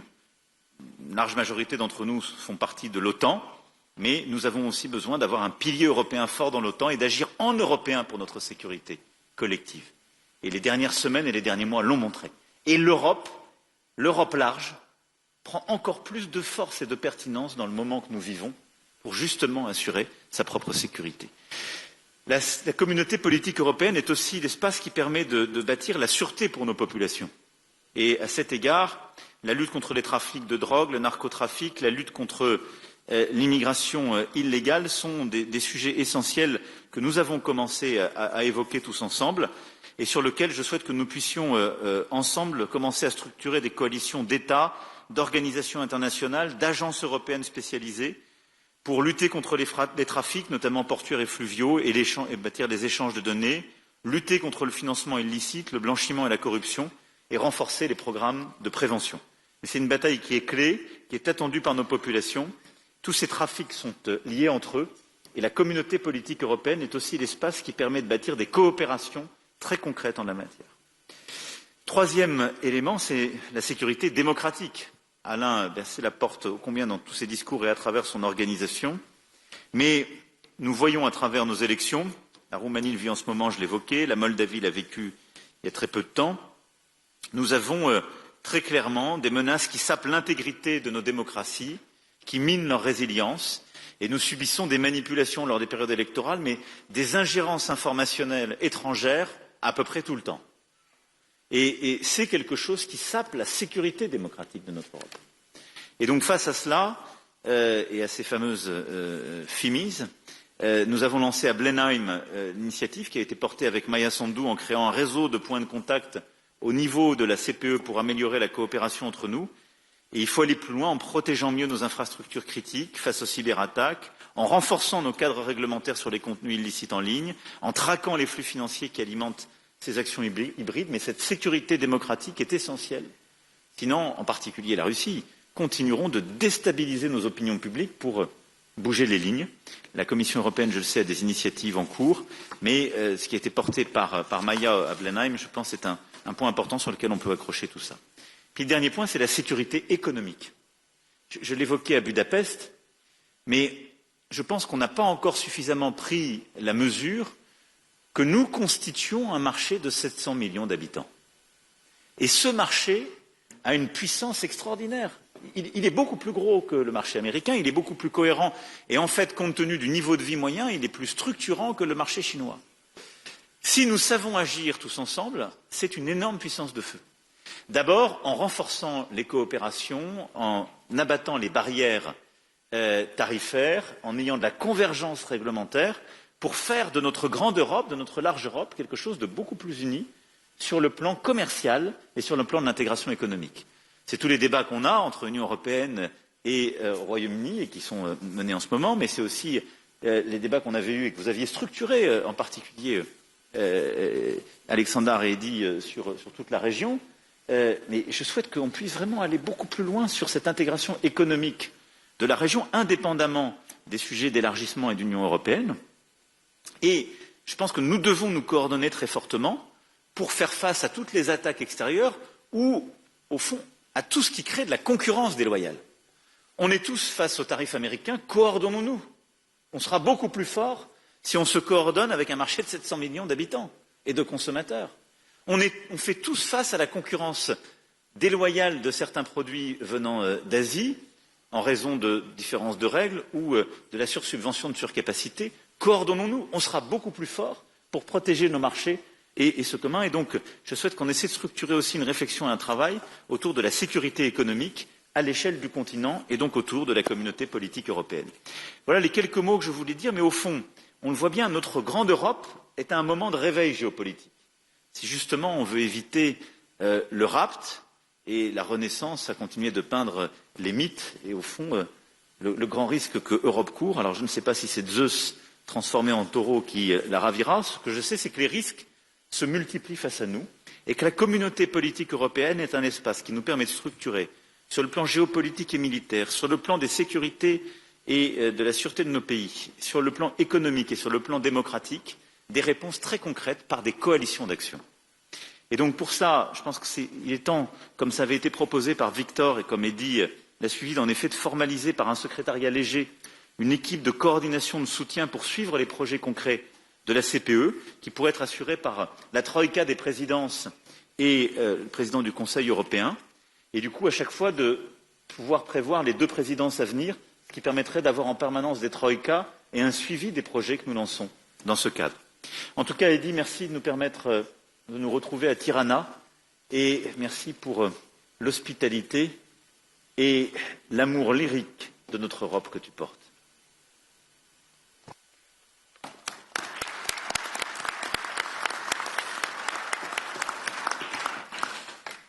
Thank you, and now it's an honor to give the floor to a special friend of all of us and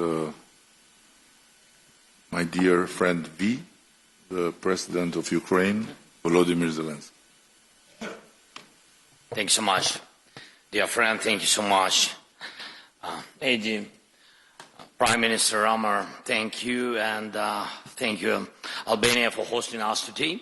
Not just in a beautiful country, but in a country that believes in Europe and stands for its future. Dear friends, thank you all for your support, and I appreciate that we share the same understanding. This war Russia against Ukraine must be ended as soon as possible and in a just way. Ukraine needs peace. Peace in Europe depends on whether Ukraine will get it. All of you know that this week we had a real chance to take important steps toward ending this war, if only Putin had not been afraid to come to Turkey. I was in Ankara yesterday, and thanks for participation and hosting us, President Erdogan. And I was ready for a direct meeting with Putin, whether in Ankara or in Istanbul, and not just for a meeting, but to resolve all the important issues to my mind.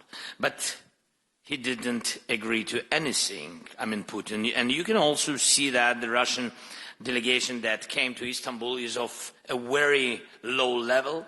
None of them are people who actually make decisions in Russia. Still, I send our team to Istanbul, led by Ukraine's Minister of Defense, at least to see if those Russians can actually decide anything. Our number one priority is a full, unconditional and honest ceasefire. This must happen immediately to stop the killing and create a solid basis for diplomacy, first of all. And if the Russian representatives in Istanbul today cannot even agree to that, to ceasefire, to this clearly necessary first step, then it will be 100% clear that Putin continues to undermine diplomacy. If that's not the case, there must be at least some result today, starting with a ceasefire. The Ukrainian delegation has a mandate to make decisions. As we saw yesterday, Russia sent almost the same people it sent in 2022. This shows that Russia has not changed its basic approach. They make many statements, many threats, but solve nothing. They are doing everything they can to turn this Istanbul meeting into a staged, empty process, just like the ones in 2022. It's not us or Western leaders who are disrupting the negotiation that the Russians have been claiming for years. It's Russians who send empty heads to the talks.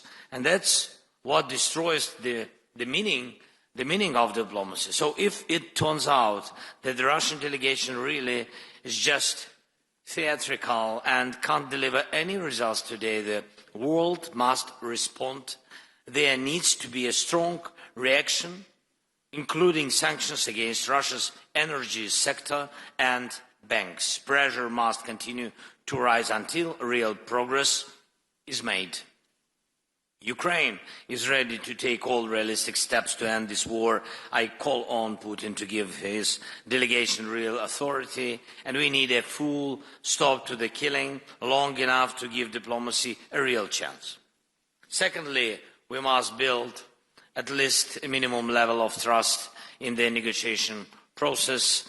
This can be done by releasing prisoners of war, returning Ukrainian children taken by Russia, and releasing civilian hostages currently held by the Russian side. Third, we need to clearly define which issues must be handled at the leadership level, not below. And we all know who makes the real decisions in Russia. Fourth, together with our leaders and together with the countries who are here with us today, we have begun to create a new security architecture for Ukraine and all of Europe. I thank everyone who is on board. Now it's time to move to very practical steps. And fifth, the United States. President Trump wants to end this war. We need to keep working closely with President and stay as coordinated as possible. Long-term U.S. support is also essential. An American backstop is needed. It's important that we all work together on every level to make that happen. And of course, I will keep you informed throughout the day about what is happening in Istanbul and whether there is any chance the Russian delegation will take real steps to stop the killing and bring the war to an end. Thank you, Eddie, again for the invitation.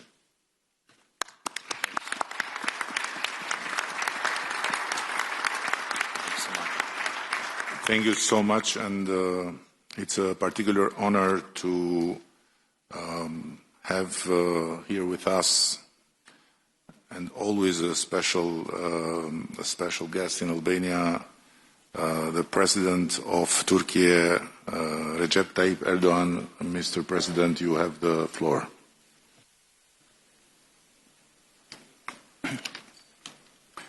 Değerli devlet ve hükümet başkanları, kıymetli katılımcılar, sizleri şahsım ve milletim adına saygıyla selamlıyorum. Avrupa Siyasi Topluluğu 6. zirvesinde sizlerle tekrar bir arada olmaktan büyük bir memnuniyet duyuyorum. Arnavutluk Başbakanı değerli dostum Sayın Rama başta olmak üzere zirvenin düzenlenmesinde emeği geçenlere teşekkür ediyorum. Kıtamızı yeniden tanımlayacak yeni bir vizyonu konuşmak için bir araya geldik. Birlik içinde, işbirliği temelinde ve ortak eylem ruhuyla hareket etmemiz her zamankinden daha fazla önem taşıyor. Uluslararası alandaki güven bunalımının aşılması için adil ve kapsayıcı bir küresel yönetişim mimarisinin tesis edilmesine ihtiyaç var. Güvenliğin bölünmezliği ve refahın daha hakkaniyetli paylaşılması ilkeleri üzerinde bina edilecek bu dönüşümü bizler Avrupa kıtası olarak öncelikle kendi evimizde başlatmalıyız. savunma sanayi, enerji, ulaştırma koridorları ve bağlantısallık, arz ve tedarik zincirleri, dijital piyasalar ve kritik mineraller gibi muazzam işbirliği potansiyeline sahip olduğumuz birçok alan bulunuyor. Avrupa güvenliğinin geleceğini istişare ettiğimiz bu kritik dönemde Avrupa Birliği'nin kendi savunma sanayisini geliştirmesine yönelik gayretler faydalıdır. Bu çabaların NATO'nun merkezi rolünü aşındırmayacak şekilde birlik üyesi olmayan müttefikleri de kapsaması gerektiğini düşünüyoruz.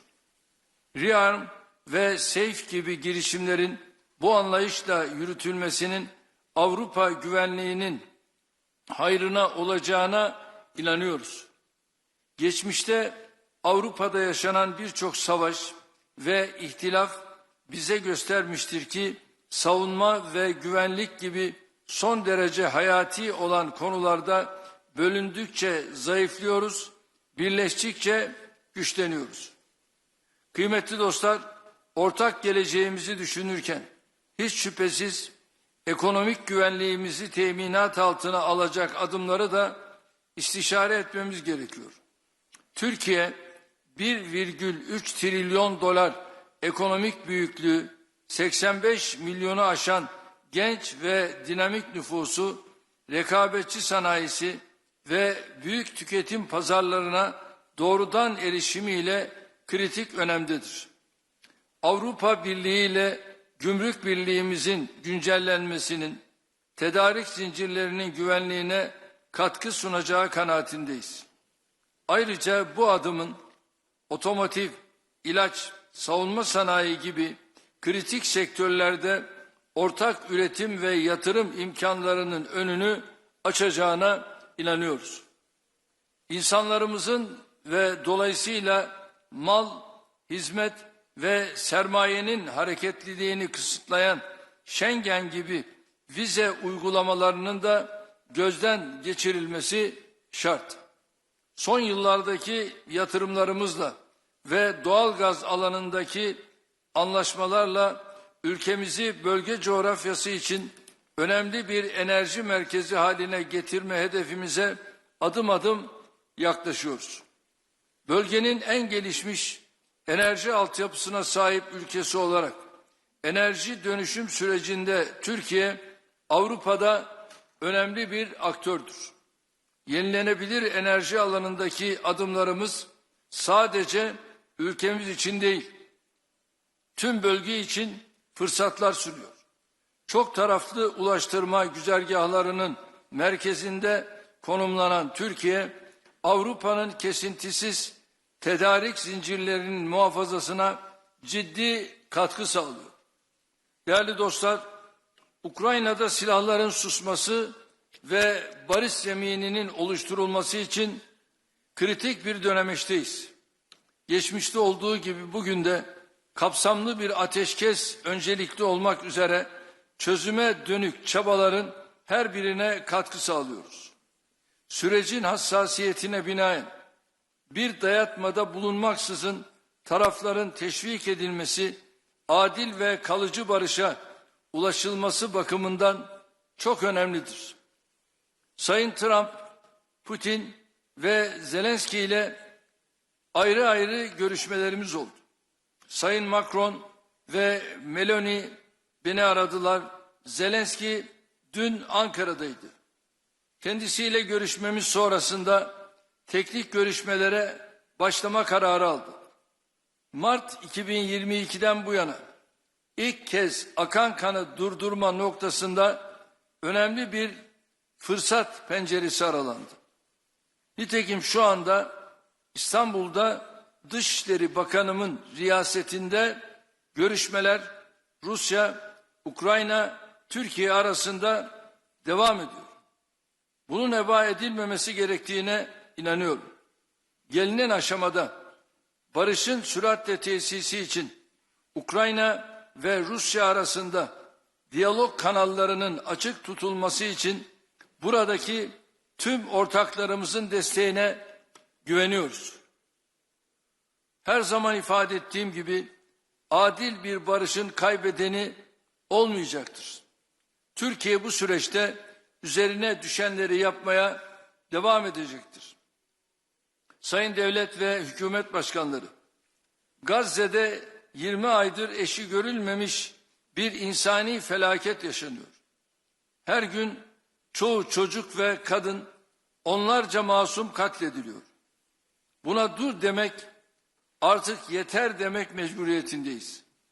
Netanyahu'nun uzlaşmaz, saldırgan ve kibirli tutumu Gazze ile birlikte tüm bölgemizi, burada yaşayan farklı inançlardan insanları da tehlikeye atıyor. Gazze'de ateşkesin tesisi için de Avrupa'nın gereken iştiyak ve ilgiyi göstermesini bekliyoruz. Gazze'de 2 milyondan fazla insanın açlığa mahkum edilmesi karşısında uluslararası camianın eylemsiz kalması ne vicdani kıstaslarla ne insanlık onuruyla bağdaşmaktadır.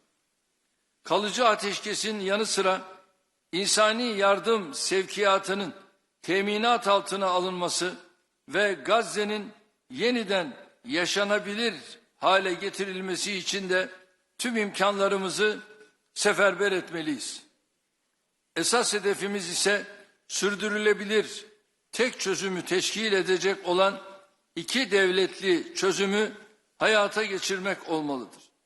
Suriye'de yaklaşık 14 yıldır süren çatışmaların sona ermesiyle yeni ve umut dolu bir sayfa açılmıştır. Amerikan Başkanı Sayın Trump'ın Suriye'ye yönelik yaptırımları kaldıracağını duyurması, Suriye'nin bir an önce refaha kavuşması için atılmış çok kıymetli bir adımdır. Bu kararıyla Sayın Trump, bölgesel istikrara ve kalkınmaya verdiği önemi bir kez daha göstermiştir. Söz konusu kararın diğer ülkelere de örnek olmasını diliyoruz. Avrupa Birliği tarafından sabık rejime yönelik getirilen yaptırımların aynı şekilde ivedilikle kaldırılmasını, yeniden imar faaliyetleri için mali destek sağlanmasını bekliyoruz. Elbette bu destek ülke dışındaki Suriyelilerin gönüllü, onurlu ve güvenli geri dönüşlerini de hızlandırıcı bir etki yapacaktır. Kıymetli devlet ve hükümet başkanları, belirsizliklerin arttığı mevcut ortam bizleri ortak çözümler etrafında kenetlenmeye mecbur kılıyor. Dayanışmayı, kaynaklarımızı iyi kullanmayı ve samimi işbirliğini sağladığımızda kıta olarak üstesinden gelemeyeceğimiz tehdit ve sınama kalmayacağına canı gönülden inanıyorum. Bu düşüncelerle toplantımızın güvenli, müreffeh ve istikrarlı bir Avrupa için hayırlar getirmesini temenni ediyor. Hepinize saygılarımı sunuyorum.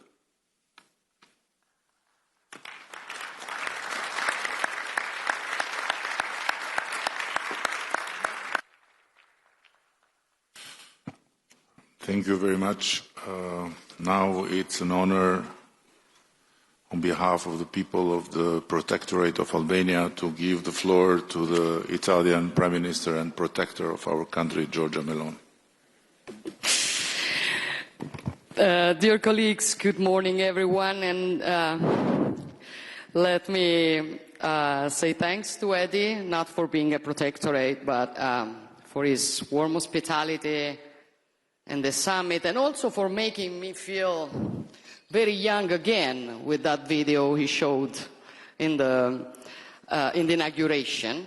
And I want also to congratulate Eddie for his absolutely unexpected re-election as the leader here of the Albanian government. I'm happy that Europe will continue to count on his spirit and his determination. Albania is hosting the European political community for the first time. I value it as particularly significant, not only for this nation, but for all of us I have always considered the European identity as fact, established by history even before geography. A concept harder to enclose in a definition than to understand by impulse. Albania is, of course, Europe, just like Italy or Serbia or Norway, regardless of whether they are part of this or that organization. That is why it always makes me smile when someone attempts to claim the right to decide who's European and who's not. Among the states that are around this table today, several have decided not to join the EU, others aspire to be part of it. Both are no less European than the 27 EU member states. Yet the EU is today the Sanders Comment home to achieve what I like to call the European reunification, attained amongst people who may differ from one another, and yet they are a part of one whole, like the different fingers of a hand. Peoples who have fought each other over the centuries, yet are in reality one single people. Also, for this reason, being here today means taking a step forward in the historic process of reunifying Europe, because if we really want to build a new Europe in a new world,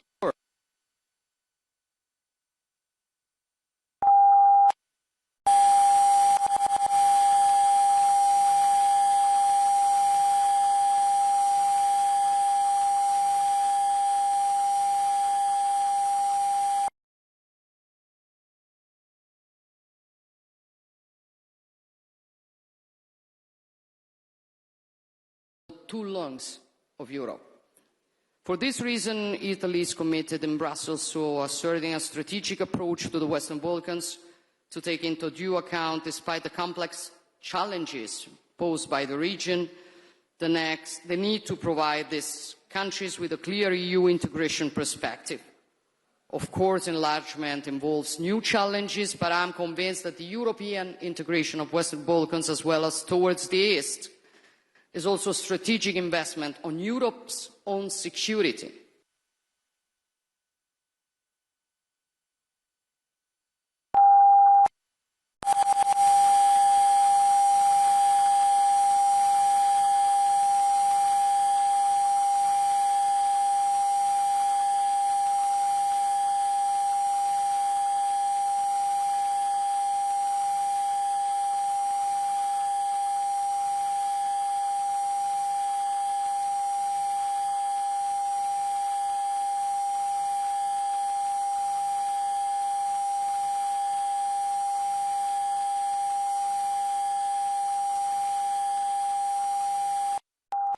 Like a domino, to reigniting or detonating other crisis hotbeds.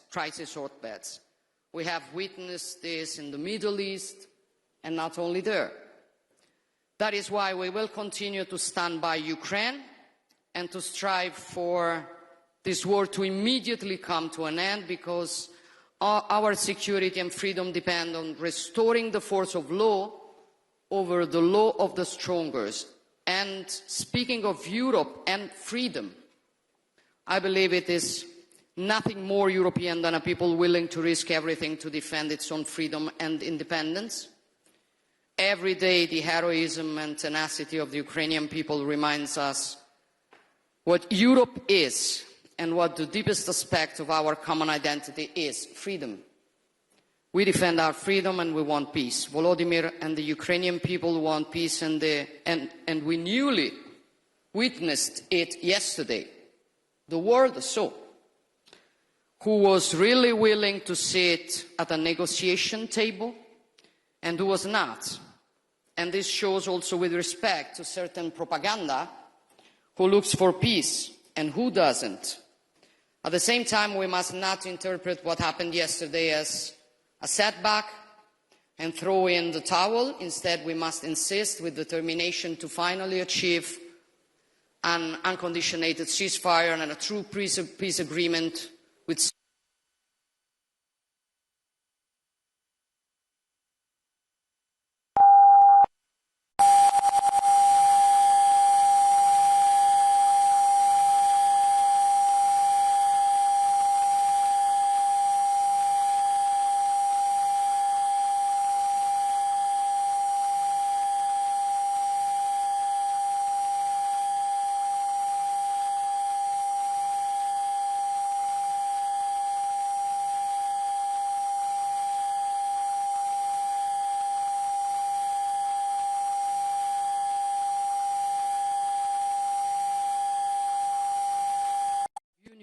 amongst European states, if not for protecting what we are and what we want to continue to be in the coming decades and centuries in such a fast-changing world.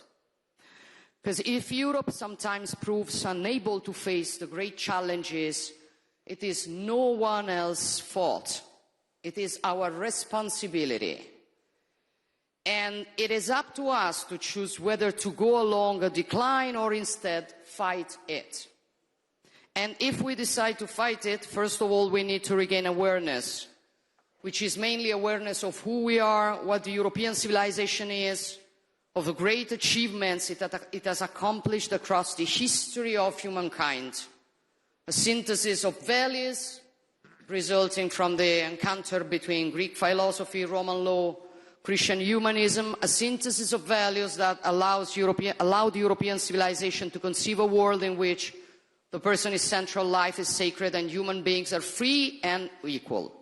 A civilization that respects the identities of the others without denying its own, and that builds peace where instead others see destruction. We are this.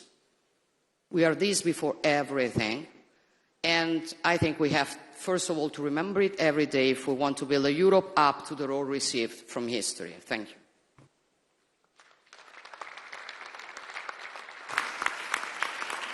Thank you, and with true gratitude for his historical visit yesterday as the first Prime Minister of United Kingdom to ever land in Albania for a bilateral meeting, and with the worldwide known Balkan spirit of forgiveness for having brought such an intense rain.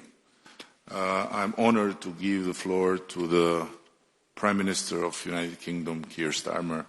Thank you, and the floor is yours. Thank you, Eddie, and it's really good to see everyone around the table here today. And thank you, Eddie, for bringing us together. I would remind you it was sunny when I got off the plane yesterday morning. We brought the sun from London, and this rumour that the weather is down to the British is completely wrong. But look, you've brought us together, Eddie. It is a really important day, a really important meeting, because this is a crucial moment for our continent. And that's been reflected, I think, in the remarks of everybody so far. And I was struck by your opening words, Eddie, because we are entering a new era. We are all saying that, and we need to recognise that it's a new era, but it's one characterised by volatility and instability, sadly. That is the new era that we are entering. As we do so, the opportunity for all European leaders to come together, each of us facing challenges for our security and our economies. I think as we do that, the value of the EPC could not be clearer. So it is very important that we're here today. That's why I was so pleased to host the summit last year at Blenheim Palace, very shortly after my government was elected, within the first 2 weeks. I was very pleased because it was very important for me to signal our intent from the very beginning to work more closely with our European partners and strengthen the UK's relationship with the EU, not based on rehashing arguments about the past, but looking forward to the future. And since then, as you'll have seen, we've dramatically stepped up our engagement with European allies, recognising that partnership is vital to our delivery of security and renewal, and particularly to working people in the UK who want that security and that renewal and deserve it. And we will be strengthening our alliances across Europe, which is why I was really pleased, Eddie, to be the first British Prime Minister to come for a bilateral visit here to Albania and work with you as our partners. And that's why I'm very pleased to be hosting Ursula and António in London on Monday for the first UK-EU summit, a very important moment in this new era. And a moment that is about recognising that many of the challenges we face, whether that's migration, growth, security, they are shared challenges, and only shared solutions will solve them. And obviously, our most urgent challenge here today is securing a just and lasting peace for Ukraine. A just and lasting peace. Those words, just and lasting, being so important. And that is why it's vital that we all step up to do more for our own defence. And last week I announced a major package of sanctions on the Russian shadow fleet, ramping up the pressure on Putin and protecting our critical infrastructure. And Emmanuel and I have worked very hard with many of you in recent months to bring together political and military leaders under our coalition of the willing, and I thank everybody who's been part of that. And of course, together with Friedrich and Donald, we joined Volodymyr in Kyiv last weekend, not just an important symbol of solidarity and support 80 years after the end of the Second World War, and a reminder that the values that were fought for 80 years ago are precisely the same values that we are fighting for tomorrow, at the moment, in relation to Ukraine, but also an important moment to bring together, and supported by President Trump, the argument about an unconditional ceasefire, that Putin must come to the table for that unconditional ceasefire, and to issue, as we did last weekend, that ultimatum. Now, having issued that ultimatum, we must be prepared to follow through, because if Russia won't come to the negotiating table, Putin must pay the price. And I think yesterday, as already been mentioned, was further evidence that Putin is not serious about peace. Russia is dragging its feet and playing games, whilst Ukraine has shown itself to be the party of peace. And Volodymyr, your leadership throughout this conflict, your leadership in fighting the Russian aggression and the resilience and courage of the Ukrainian people is, I think, something for us all to hold up, but also your leadership in the fight for peace, because it was you that put on the table some weeks ago now the unconditional ceasefire. So Ukraine is clearly the party of peace, and we all need to line up as allies to ensure that we get the ceasefire that is desperately needed and deliver sanctions if that is necessary. And the United Kingdom is fully committed to playing our full part, which is why we've boosted our defence spending to 2.5% of GDP in 2027, with the clear ambition to reach 3% in the next Parliament. And I know others here are stepping up, obviously, as well, so that together we deliver a generational shift in European defence and tackle the challenges that undermine our stability and security. And those challenges include migration, a challenge that preys on the most vulnerable and places a huge strain on our immigration system, as well as our public services. And that's why I put illegal migration on the agenda at Blenheim, why I chaired a discussion on the topic in Budapest. I'm really pleased, Eddie, that you include it again on the agenda for today. Because the truth is, this is a challenge that crosses our borders, a challenge we have to confront together. All of our citizens want an immigration system that is fair and that works for the national interest. And now is the time to work together to secure our shared borders. And this approach is already paying off. Yesterday, I visited Durrës port and saw firsthand how the UK is working with Albanian law enforcement to disrupt cross-border crime. And in March, I hosted the first major international summit to tackle organised immigration crime, highlighting work with European partners that is already driving results.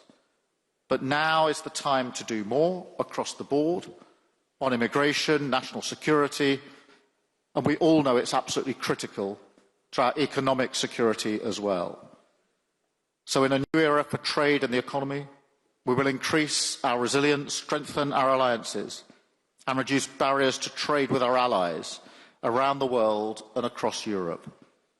In this time of great uncertainty and volatility, the UK will not respond by turning inwards, but by taking its place on the world stage, strengthening our alliances, supporting freedom and peace in Europe. And I thank you, Adi, again for convening us today in pursuit of those common themes and issues. And it is a unique privilege to have the chance to congratulate in person in Tirana newly elected Chancellor of Germany. And it is, I believe, a lifetime chance to be the Prime Minister of Albania and have in your hands the possibility to give or not give the floor to the German Chancellor. So the floor is yours, dear Chancellor Merz, and congratulations, and we all look forward for the leadership of Germany. Thank you, Prime Minister, dear Edi Rama. Many thanks for your warm welcome and many thanks for your hospitality here in Tirana. And let me say that I'm very happy to be here and to have the honor and opportunity to be with you first time in this distinguished group of political leaders of Europe. Thank you to all of you who sent congratulations to my election, and I'm looking forward to a very close cooperation myself, but our new government as well, with all of you. So it's strongly needed, but we are ready to do so. Having said that, allow me to focus on 2 or 3 issues briefly. The first one is this European continent is challenged by something which we have not yet seen for decades, which is a very tough and strong war in Ukraine. This is not just a war against this country. If it were so, it was critical and terrible enough. But this is something which is directed against the entire political order of our continent. So you all know that Donald, Keir, Emmanuel and myself, we went to Kiev to see President Zelenskiy last Saturday. And we did that not just on our own behalf. Hopefully we did that on behalf of all of you, to show our decision and our commitment to this country and to this European political order. And we are determined, the 4 of us, and I hope all of you, that we have to continue to give support, strong support, politically, economically, financially, militarily, to this country. And our efforts have shown a very, very small diplomatic success. The fact that they are meeting today, first time for 3.5 years, is a very small but first positive signal. We have to do more on that, on diplomatic efforts, but we have to be very clear on our military support for this country as well. There should be no doubt that we are willing to continue to give our support. My second comment goes to our alliance with the United States. You know that my country is extremely grateful for what the Americans did after the Second World War. And we honored that several times in the last decade, especially last week when we celebrated, or when we thought about the 80 years of freedom and peace in Europe. I think that we have to undertake all efforts what we can to keep the Americans on our side. We cannot substitute or replace what the Americans still do for us in Europe, on our continent, and for our peace and freedom. We are faced with migration, and Keir Starmer mentioned that already. So let me give just one brief remark on us. We are faced with migration threats for a decade now. We are trying to resolve that. We will do anything what we can do jointly with the European Union, but we have to do something on our own. All what we are doing is in line with European law, and we are trying to coordinate our efforts with all our neighbours. And we are not willing to do anything what is giving new threats to you. But let's do it strictly, jointly, and efficiently. Third remark goes to our military procurement. We are all willing to spend more on military, on defense. That's true and necessary. But I have one demand. Don't let us talk about money only. We have to talk about efficiency, about the numbers of systems, and about economies of scale. We are not receiving enough material for our money. We are spending a lot of money, and we have to do more. But just spending more money on systems which are too numerous, on procurement which is too complicated, is not enough. So my country and my government is really ready to step forward in terms of more efficiency, better procurement, better cooperation on the European continent. And this is not against somebody outside the European Union. This is just in favor for us. And my last point is, if we are talking about competitiveness of our industries, this is for itself important enough. But we all know that our political systems, that our democracies are at risk. And so if we are showing ourselves able to resolve the problems, the war, the strong migration problems, the competitiveness of industry, we will prove that our political systems, that our governments, that our democracy is strong enough to do that. And that is, in my view, something which we have all to keep in mind when we are dealing with these issues on the European level. Last but not least, a promise. I know that there were some critics about the German engagement or the German commitment to Europe, to the European institutions and to the European Union.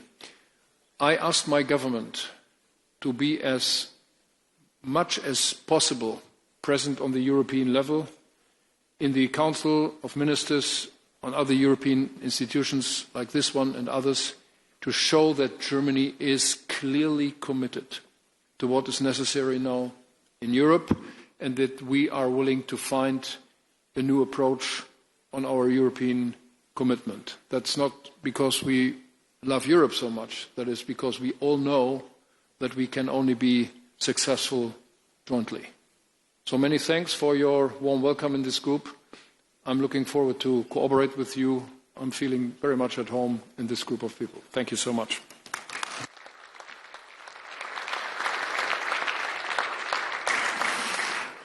And now I believe that you would agree with me that nobody better than our Commission President, Ursula von der Leyen, can be trusted with the final word of this opening session. And in this scenery, you can have the role of the director of the kindergarten now. Thank you very much, my dear friend Eddie. Thank you very much for convening us here.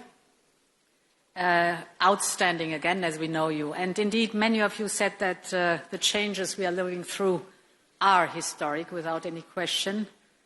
When the wall fell in 1990, the end of history was proclaimed.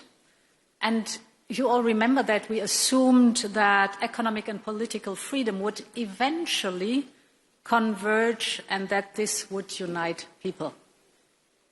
Now, as we are here today, history is back, and so are geopolitics. What we have perceived as a world order is becoming a world disorder, triggered not least by Putin's imperialistic ambitions and other geopolitical struggles. In recent years, and just as we spoke here, Emmanuel, the need for a wake-up call for Europe has often been articulated. Well, today Europe is awake, wide awake. And we know that we must leap forward. We have to close the innovation gap. Eddie, you mentioned it. We have to boost our competitiveness. We have to build our own resilience. And we have to widen and deepen the network of partnerships that we have around the world. We all have learned that when there are big crises, Europe certainly provides some of the big answers. And we all know it in the last years, the pandemic, the climate crisis, Russian war against Ukraine. All these are serious crises that have really challenged us, but Europe has emerged bigger and stronger from every crisis. Europe has moved closer together in the face of these turning points in history. And Europe has stood united in its unwavering support to Ukraine. Because we should not forget, this is also why the European political community has been founded and created, to rally around Ukraine in the face of Russia's aggression and to preserve peace on the continent, while Russia has left Europe. The mere fact that we are sitting here today, together, with you, Volodymyr, is proof of our ironclad unity. For 3 long years now, we have demonstrated our unity, our resolve, and even greater cooperation to defend the sovereignty of Ukraine, to find a path towards a peace settlement, and strong security guarantees for Ukraine. And all along the way, most members of the EPC supported hard-hitting sanctions on Russia, and these sanctions are biting. Russia's oil and gas revenues have fallen by almost 80% compared to before the war. Russia's deficit is skyrocketing. Interest rates are prohibitively high. Inflation is on the rise, well above 10%. And we are ready to do more to bring Putin to the negotiation table. Many of the speakers mentioned it. This war has to end. You said it, Georgia. You said it, Keir. Volodymyr has described with others the roller coaster of the last days. To be very clear again, we want peace. And so we are working on a next set of sanctions. Main elements of this package will be, for example, sanctions on Nord Stream 1 and Nord Stream 2, further listing of vessels in the shadow fleet and lower the oil price cap, and more sanctions on Russia's financial sector, because we want peace and it is time to seriously engage on that. But we are also gathered here in Tirana to build our common future. And it was wonderful to listen to the different speakers. Our future of a Europe that is an era of shared prosperity. If we are successful in building this prosperity, and I have no doubt we will, that is the glue for stability and peace on our continent. This is stronger than any aggression, shared prosperity. To do this, connectivity must be high on our agenda. We are already creating such opportunities through our Ukraine facility and our growth plans for the Western Balkans and Moldova. And soon we will look at the Black Sea with a dedicated EU strategy for the Black Sea and a connectivity agenda linking Europe with Central Asia through our partners of the South Caucasus. This is an amazing vision to work on, to invest in cross-border transport infrastructure, the flow of trade, create digital links, connecting people around the European political community. Our web of partnerships have been developing at light speed during the last 3 years. And this is what is making the EPC more than an idea or a forum. It is the expression of our ability to address and to master together the challenges that occur as Europeans. And it is with confidence and with hope and with determination that I can say at the very end, long live Europe. Thank you so much.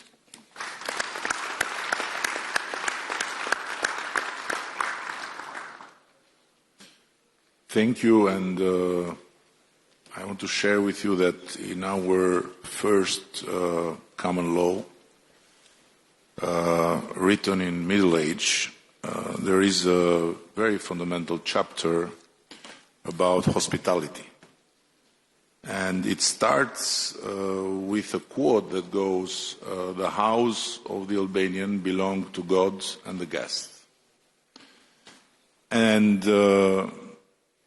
that quote is really very profound, and it's the origin of the fact that we ended the Second World War as the only country that had more Jews after than before, because they were guests in this country and they were protected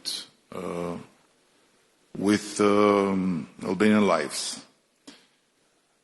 But among many commandments, feeding well the guest is absolutely crucial. So please follow me now, and if you have been told by EU that there is no free lunch, you will change your conviction. There is, and there will always be for you anytime you come to Albania in whatever capacity. And in 1 hour, we have to go back and to make Europe work. Thank you. Thank you.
very happy to be here.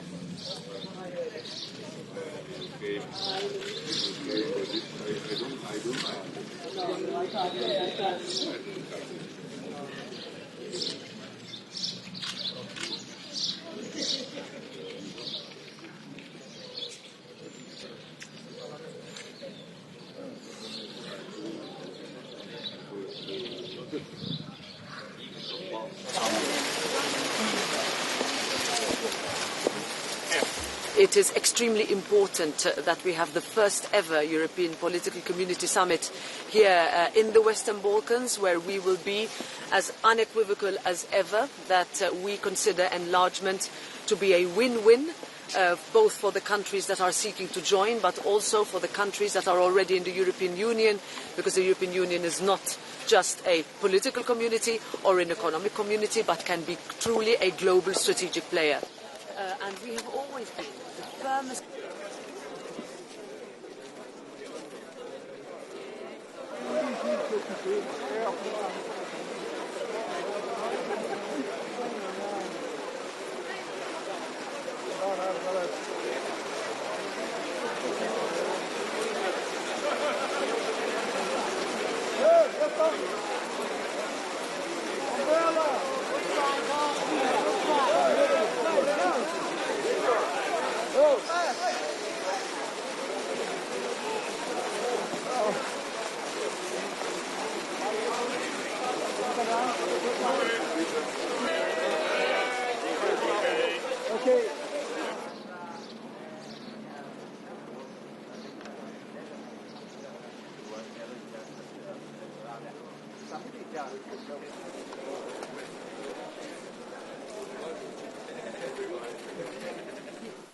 Highly distinguished guests and very dear friends, trust me, I struggled to find the right words to express my delight in hosting this European Political Community Summit.